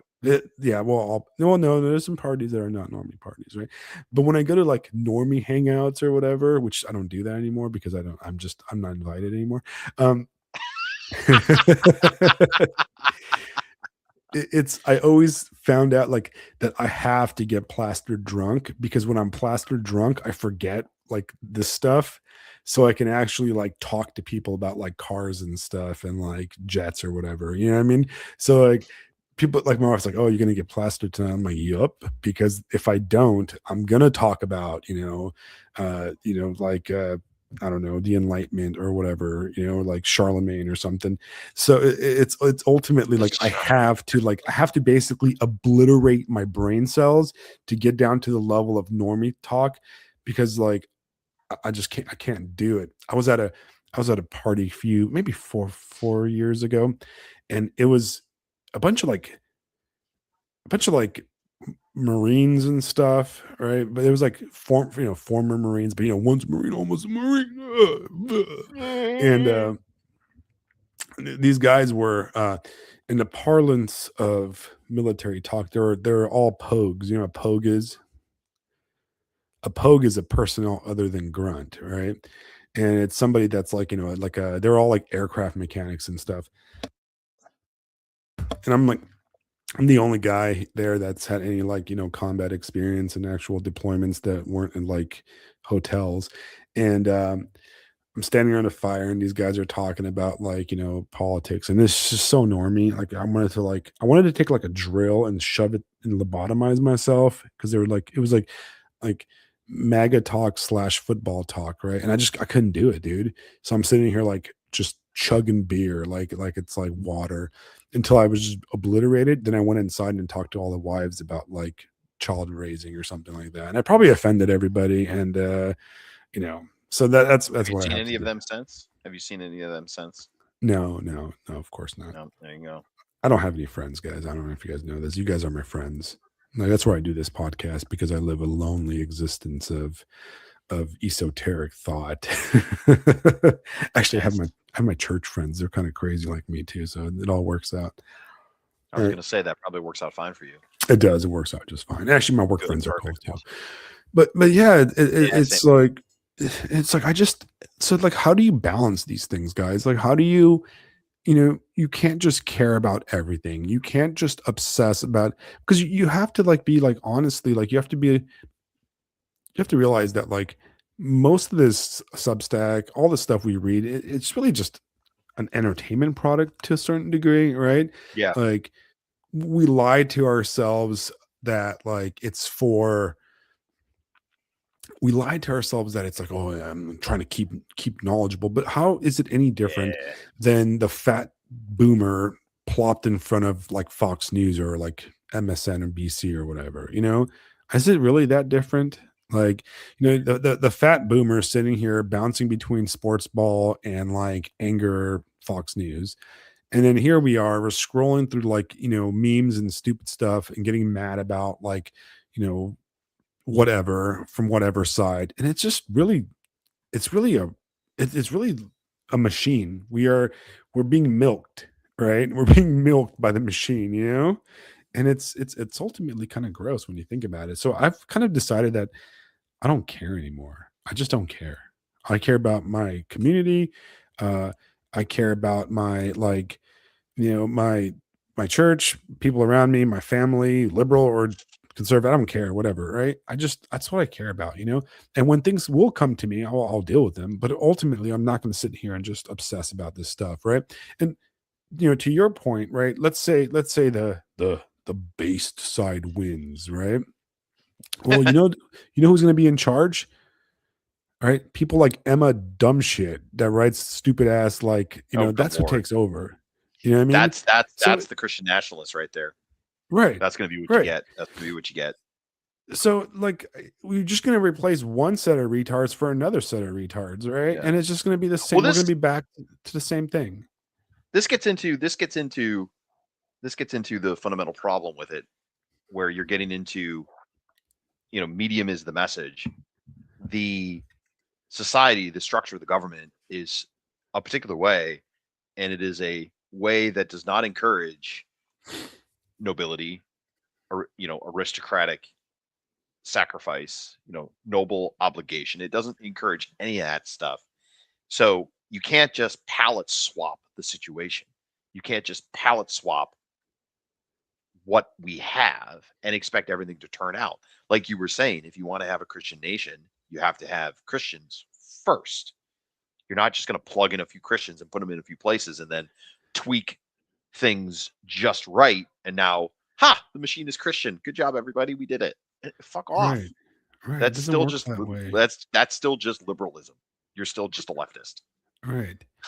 Oops. And it's so depressing, because I know that like in 2-3 weeks we're gonna forget about Minneapolis. It's gonna be gone. It's gonna be gone from the news, and then you're gonna have like Well, until the next election cycle, then Minneapolis will flare up again.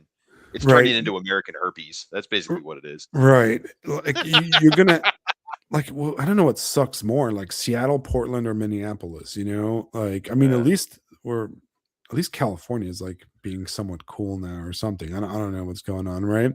But we know what's going to happen is Minneapolis is going to go away, and we're all going to forget about it, and then we're going to Yep. have a bunch of like essays from Alex Kashuta or whatever, telling us how like guys are being rude to me, blah blah blah, or you have a bunch of like YouTube political stuff saying stuff like nothing ever happens, man, it's all the same, nihilism, blah, nothing ever happens, and we're going to do that cycle. We're going to go back to that cycle of nothing really happens, I've got no content to talk Yeah, about. nothing really happened. It's been 30 Yeah. seconds. Nothing happens. Nothing ever happens. And then the next stupid thing is going to happen, and then we're all going to write a million posts, and then one righty guy is going to defect to the left and be like, Right. the right wing's gone too far or something like This that. is it's the goldfishization of Yeah, discourse. The and I'm just going to be goldfishization. like, I'm just getting old. I'm turning 43 this year, and I just don't care, and I feel guilty about not caring, right? Like, should I care? Like, where did this caring thing? Like, did the saints in the desert care about like politics? Like, were they did they care? I don't think so. Like, I'm sure we Well, they'd have prayed to for be the aware of it. world, They'd have to be aware of it to care. I right? mean, whatever they were aware of, they cared about. I guess. I don't know. Right. I don't know. I think that's my problem right now. And if you guys have ideas, please message them to me, because I'm trying to find out what the right balance is between caring and being a not the word's not politically active, because technically, like, we're all kind of just edging here, right? You know what I mean? Right? We're not really like, Surfing right? it's perhaps not edging, but surfing the divine Yeah, madness. right. Just kind of ride that And edge. really Ride just the edge, like don't edge. sometimes I just want to And like flip this microphone, flip this laptop, and just be like, I'm done. I actually deleted all my apps on my phone. So if like I said earlier, there you like if go. nobody sees me like shit post, I only shit post on Substack when I'm like at work. So I just like, or if I'm really really bored and like it's cold downstairs, so I come upstairs. Yeah. But it's like, yeah, how much of us reading the news and talking about it and stuff is it just us watching WWF? Like, we know the outcomes. It's all going to be the same no matter what. And am I being a doomer? Am I being like, I don't know, maybe I don't know. Either way, I think the key is just to keep going to church, praying, doing your thing. Yeah, at the end of the day, that's it. Focusing on your Yeah. family, focusing on your Yeah. stuff, and loving the people that you can't love the nebulous stranger, right? You can't love the person No. you don't know, right? So you should just love the people around you, and Yes. try to forgive them and that kind of stuff. Have you read anything new? Anything cool? Any new movies? Oh my gosh. What is good? Oh, here's something interesting. So the wife and I started watching Vikings. We watched the first couple of episodes. Remember that from like way back in the day? Real well received, kind of historical fiction. Yeah. Had a very cool shooting locations and like, good stuff. I had a very interesting experience.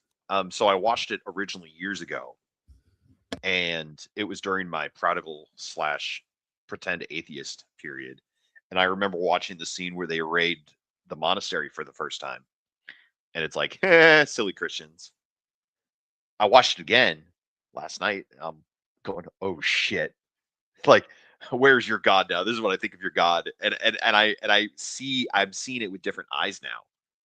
It's like, no. You guys don't understand. Because the one dude speaks, the language, and the Ragnar guy or whatever looks at him and is like, how do you know our language? And I was like, there's the power of my God right there. Your soul, like he just won in that moment, because they had this moment of curiosity, and then, as we know, all the Vikings end up, this Christianity gets spread, and like this and that and the other thing, and it's just like, wow, this exact same thing I watched years ago, and now with new eyes, it's like, that was fucking cool. like the blood gets splattered on the cross and Right. they kill this one guy, and it's like, no, you guys like these Vikings have no fucking clue what they just ran into. Like hell Their yeah, it was their cool. ultimate doom. Yeah, why? But not even doom. It was just like I you know. guys don't understand. You just and like I couldn't even feel. It's fiction. I get it. It's entertaining or whatever. We're just having a good time. But like I'm watching. I'm going. These guys have no idea. These guys have no idea what Right. they've just encountered. Like, and it was funny too because like I know a lot of this history stuff, and my wife is learning a lot of this history now too. And at one point, one of the characters before they go on that first raid, right? He's like, I've heard rumors of a new god, and I was like, you know what god they're talking about? No, Christ. Wait, really? Yep, that's the god. That's the god they're gonna run into. And So I'm just like, I mean, that show this was is really cool. popular for a while. It was pretty Yeah, I big. mean, it was solid stuff. It was pretty solid stuff as far as like good, entertaining historical fantasy. It was I had cool. some friends. I had some friends recommend my wife and I watch Severance, which I like. Yeah, Everybody says it like somebody described it as like if you like Twin Peaks, you'd probably like Severance. It's kind of like so like that piqued my interest. But they told me not to like read anything about it and just kind of go blind. And I've been meaning to like watch Severance, so I might watch that soon. I did watch. I'm sorry, I'm gonna cough. Sorry, guys. cough, cough. I in the chat they're talking about Sinners, and Sinners, like I think it got like 15 like Oscar nominations or something. It's like the record greatest movie of all time. Now, I honestly am like surprised that like it got so much, I mean, nominations, because to me when I saw the previews for it, it looked like just Dust Till Dawn but set in like the South, kind of like a Jim Crow Dust Till Dawn type of thing. um Yeah, I I I don't know. I just the last movie I saw in theaters that wasn't a kids movie, because I only go see kids movies now, because look, when you have a kid, it's kind of a pain in the butt to go see a movie, and you have to get a babysitter and all that stuff. And if my wife and I get a babysitter, which we don't usually do because it costs money, and I don't, my daughter doesn't like to be babysat. It I don't want to go see a movie and sit in silence and watch something. Like I want to go out and spend time with my wife and have a conversation and eat dinner or something like that. yeah. So movies are like the last movie that was an adult movie that my wife and I saw in theaters together, I believe was the new Blade Runner. And that was what, like 10 years ago now? Was that any good? I never saw that. It was all right. It's kind of boring. It was all right. it, I don't and watch it was the it original was one. visually all right, but it wasn't like amazing or anything. Some people like it. Hey, Alex, you'll love this. So the last show, the last performance, Mhm. because in the show that I did recently, I get shot. It's the last show, so you always kind of do a little ad libbing. I threw in a little "Time to Die." I don't know if anybody caught it, but I did it, and I was so happy with myself. you, Time to die. Ugh. you just like, "Ugh." I don't That's think funny. anybody caught it, but You I should caught it. That's what's important. just do the full Buffy the Vampire, the full Buffy the Vampire Slayer thing. You're like, "Ugh, ugh." That was like the best. Like, you know what? That movie was great. I don't care what anybody says. Like It the was pretty show was funny. better than the movie. And Sarah Michelle Gellar was the better Buffy, and blah blah blah. Yeah, But I whatever. really liked the movie. The movie was funny, and that whole like, "Ugh, ugh, ugh." It's such a Gen X kind of like pseudo boomer thing, but it's still funny. Whatever. I Yeah, man. like it. I haven't seen any new movie, man. I think the last movie I went and saw without my wife was the Nosferatu movie. Was that last year now? 2 years ago now? It's been forever. And I thought it was kind of meh. I agree with Lisa. It's kind of meh. It's like whatever. Cool. Whatever. Nosferatu. Sure. Whatever. I kind of want to see that new vampire movie. Not Sinners, but the new Dracula, the Dracula love movie or something like that all those memes were about. But I don't know, man. I just don't care. I'm just like, whatever. Everybody's talking about Star Trek. You seen that? Like, Star Trek is all in the news now. Like, what are we talking about? Star Trek? What was that? Like, there's like some new Star Trek like show or something, and it's like called like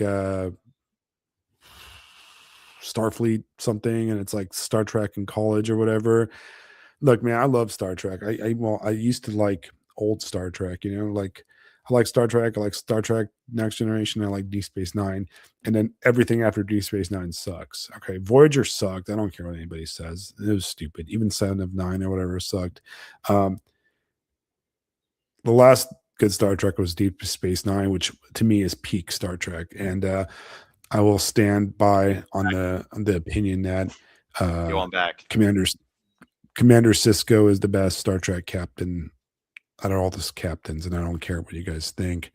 And the best character in Star Trek is Garrick. And yeah, Brian, was Picard good? I don't know. I don't know. I had like I Parts of just Picard were good. Parts of Picard were good. the problem with Was me Picard watching good? Probably not. the problem with me watching any of the new Star Trek is that I have very fond memories of Star Trek. Okay. Yeah, I me too. I grew up like I discovered Star Trek on my own. I was a little immigrant kid, and I would just like learn to speak English from watching TV. And Star Trek was what I watched because it was on at 7 o'clock on Channel 13, UPN or whatever it was. And I watched Next Generation every day, and I became a big fan of it.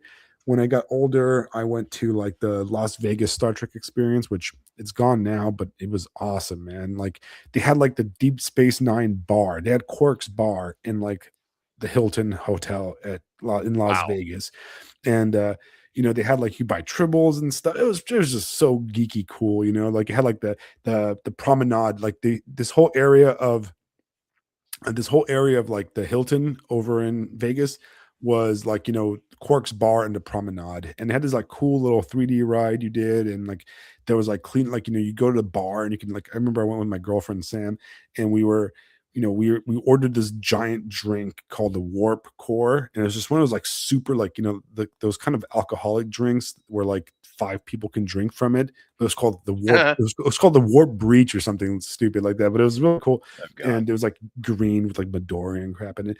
And like we weren't even like 21 yet, but they just like let us do it, right? And Hey, we were just drinking, and then like Klingon women would walk up to us, and like they were all like LARPing and stuff, and it was fun, right? And I have yeah. good memories of Star Trek. I remember I really got into Deep Space Nine in my 20s when I liked it when it came out, but I really got into it. I mean, if you guys look at my name on the side of under my under Alexander Constantine, it says Bajoran nationalist, right? And I've said this in the past that I used to like hate the Bajorans. Like when I was young, I was like, "Oh, the Bajorans are so stupid and annoying." And now I get it. I'm like, "Oh, the hell with the Federation, man!" Yeah. Like Yeah, man. Bajor for Bajorans. They do. Right? They do. Like They were the canary in the coal mine. They were, man. If they would have gone Federation, they would have lost their culture, because the Federation would have started importing Klingons to Bajor. Yeah, you traded the Cardassians, but now you've got Klingons and Ferengi in your cities and stuff, and they're disrespecting the prophets and all kinds of stuff, right? It would have been the end of their culture. Everybody's wearing those jumpsuits now. No, Bajor for Bajorans, okay? Bajor for the prophets. No to the Federation.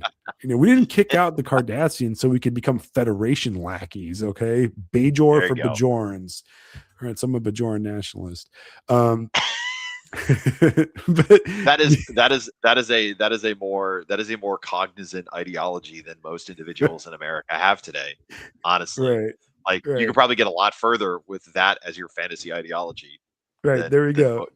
There we go. Get away with like some people base their ideology on Harry Potter or whatever. I base my ideology on Bajoran nationalist politics. Okay. Oh man, I'm basically Iron Man. You're just like, nah, dude. For the prophets. For the prophets. Get out of here. Get out of here. Yeah. Get back to your paw wraiths. Right. Yeah. But no, so because of my love for that era of Star Trek, I don't want to watch any of the new stuff because I don't want it to soil my memory. Like Star Wars is like completely ruined for me. Like I can't do Star Wars. Okay. And listen, guys, I know you Zoomers are trying to like make the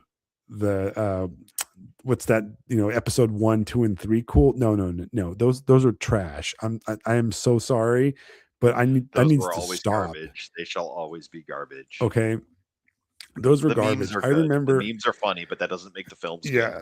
No, like I remember I went and saw. Do you remember when what was it, the Phantom Menace came out? Phantom And Menace, yeah. I remember because I was my youngest brother. I think I was like a senior in high school or something when that came out. And my youngest brother was like in fourth grade, and I mean, he's still a little kid basically. And I was like trying to get him into Star Wars. I was like, yeah, you should get into Star Wars, bro. And I took him to go see that movie. Like I had my car, so I took him, and I was so bored, man. I was like, oh, this movie's so boring. It's got like I guess Qui-Gon Jinn was cool and that whole thing, but for the Yeah, most part, like it just looked like too clean, too shiny. Everything about it like yeah. pissed me off. And I never saw the second one. I think I skipped it. And my girlfriend, I don't. I vaguely remember the second one, and I don't. I think I saw the third one at one point, but these movies are they're very vague in my mind. my girlfriend took me, she like drugged me to watch Revenge of the Sith or whatever. And I fell asleep during it. And at that time I was like chain smoking Mm. a lot, and it was like 3 hours long, and like a movie was intolerable if you like chain smoke, man. Cause like I'm like, I need to go smoke a cigarette. I go, you know? So I just like passed out like asleep or something. And I was just like, this is stupid. I hate it.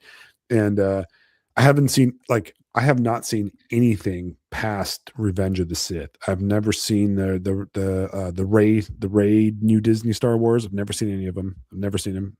Uh, Yeah.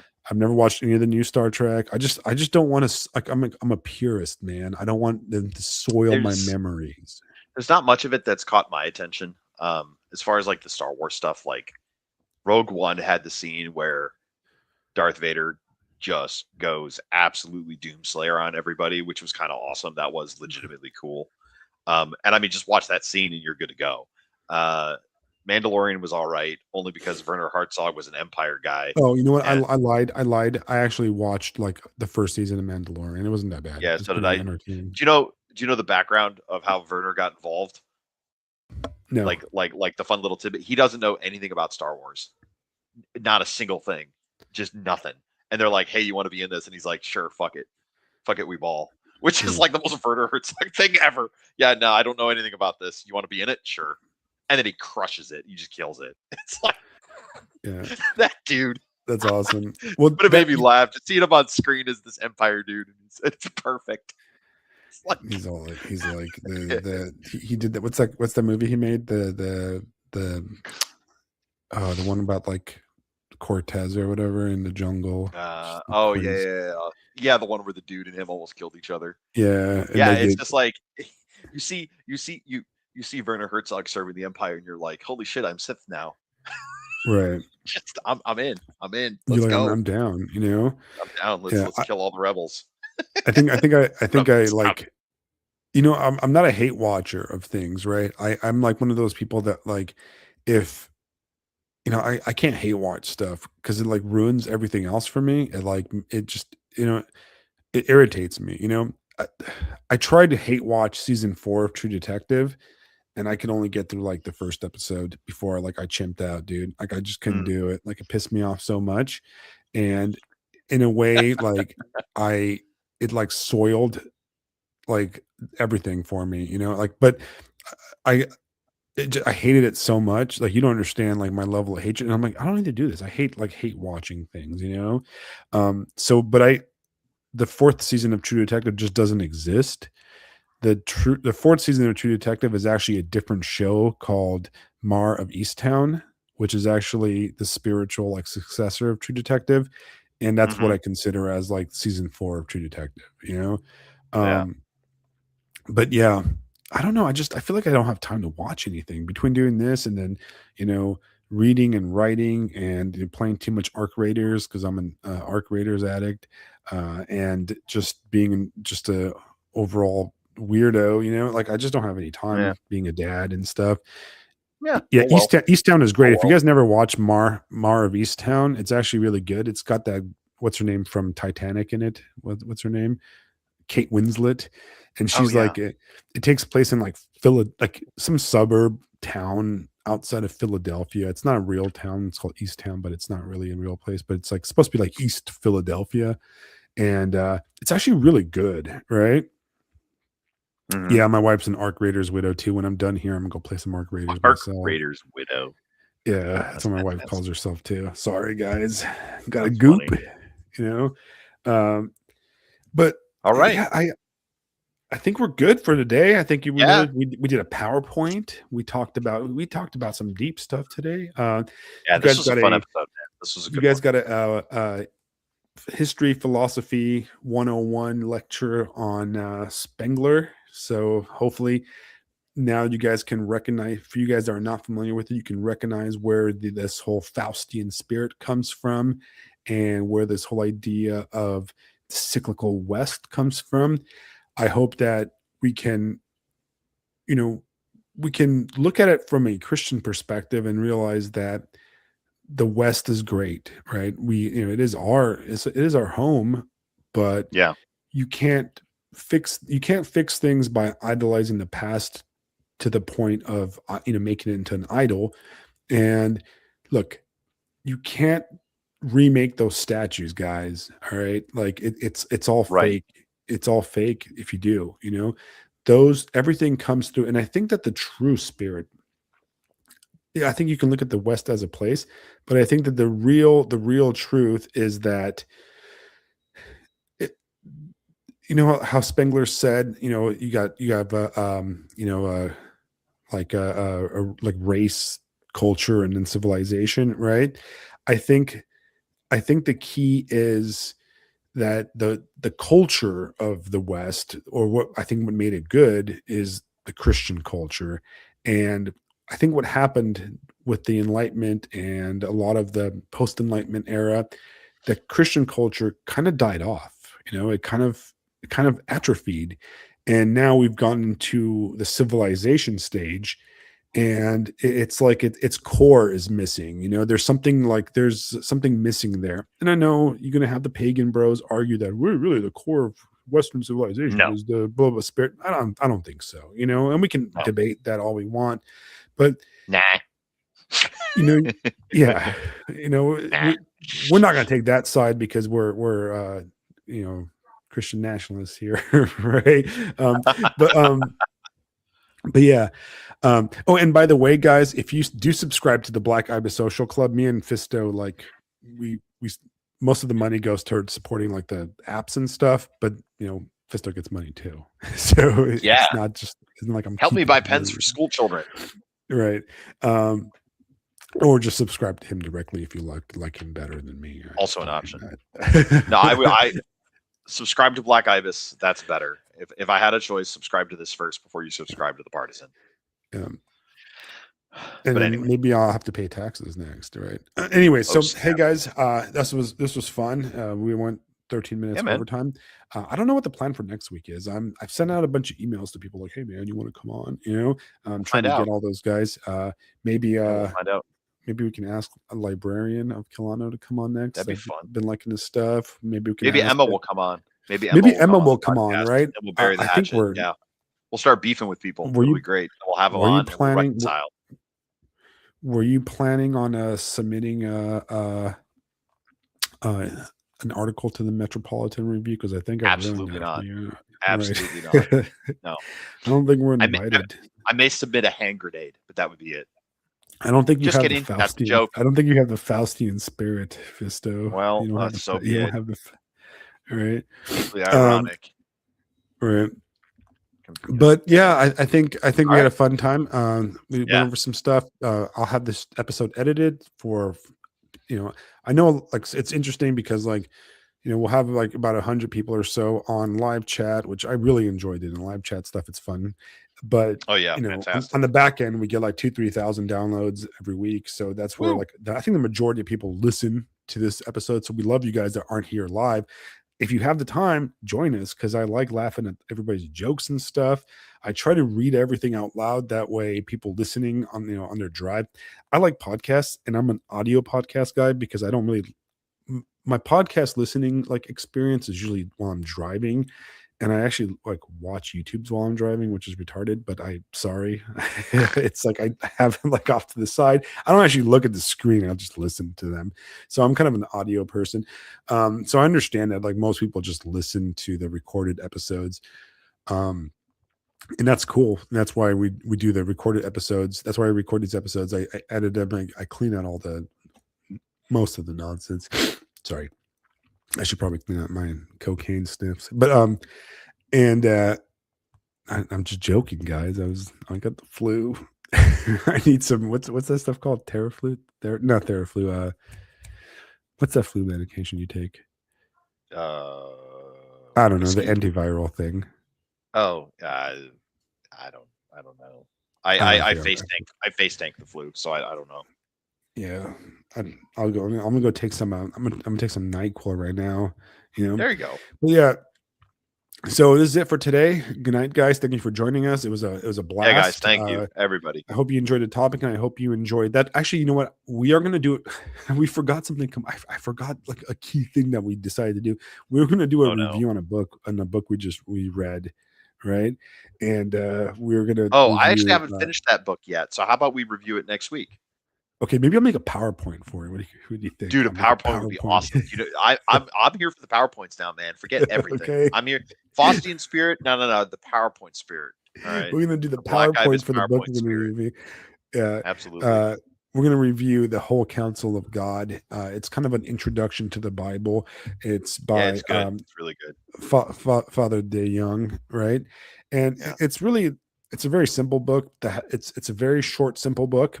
You can read it in an afternoon, but it's a fantastic primer for understanding some of the books of the Bible and the elements and how the translations were just made, how it came together, really. Because a lot of people, like, this is going to be the end. I'm gonna end right now, but it's a lot of people have a kind of a diluted understanding of the Bible.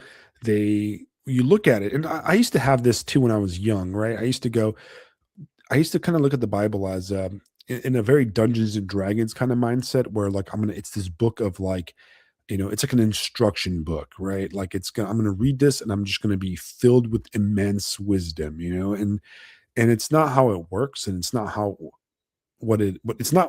it's not what it is, right? And a lot of people, you know, will pick up a Bible and they'll start reading it, and you start reading, you know, Genesis, and you're like, oh, this is cool. You know, there's a snake, and there's you know, Adam and Eve, and then, you know, Cain and Abel bust out the whole Smeagol thing. And then there's a cool stories about Abraham and Lot and Noah, and then Moses comes along, and there's Egypt, and there's the parting of waters, you know, all the cool stuff. And then you get to like Leviticus, and it's like, I don't know, how not to eat shellfish and all this crazy stuff. You know, it's not crazy. It makes sense in context, but it's not very like engaged reading, you know. And then you get to like the Psalms, and the Psalms are beautiful and they're filled with like meaning, but they're very out of context, and they refer to other things. And, you know, and if you were to take the Bible and do like some, you know, bibliomancy, you know, to use a vulgar term, right? And you randomly pick a place, right? You might get you know, this amazing like you know, passage, you know, from the Beatitudes, right? And you're like, this is amazing, and it, you know, or you might get like, you know, the rules on your hair or something like that from like Leviticus, you know, and it's just like it's there's an art, and there's an actual academic way of understanding, theological way of understanding the Bible, what's made, like what books are made up of it, why they're in there to begin with, you know, this kind of stuff, right? And this little short book by Father De Young really goes deep into explaining the concepts between translations, the why the Old Testament is the Old Testament, and where like we get its like sources from, and where what the New Testament comes, and the different translations from Greek, and the different comparisons, and the you know, the historical kind of studies of the translations. And then, you know, kind of like gives you some good ideas. Even talks about the different English translations that are available to buy. So I found it very helpful as a primer. So I kind of want to go over it. That'd be kind of great, because one of the things that a lot of people that go to church will, or people that I meet that are like, oh, I'm like, I've been reading the Bible, but I'm having a hard time with it. Like, I don't get it. You know, I think it's a great book to give to somebody like that. Of course, look, it's an Orthodox book, so it obviously takes our perspective on it.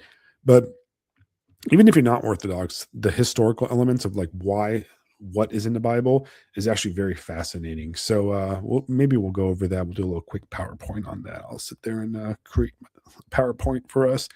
But yeah, all right. Thanks, guys. Thanks for joining us. Yeah, guys, thank you once again. Yeah. Oh, you're right, Jason. The Schofield Bible is the best one.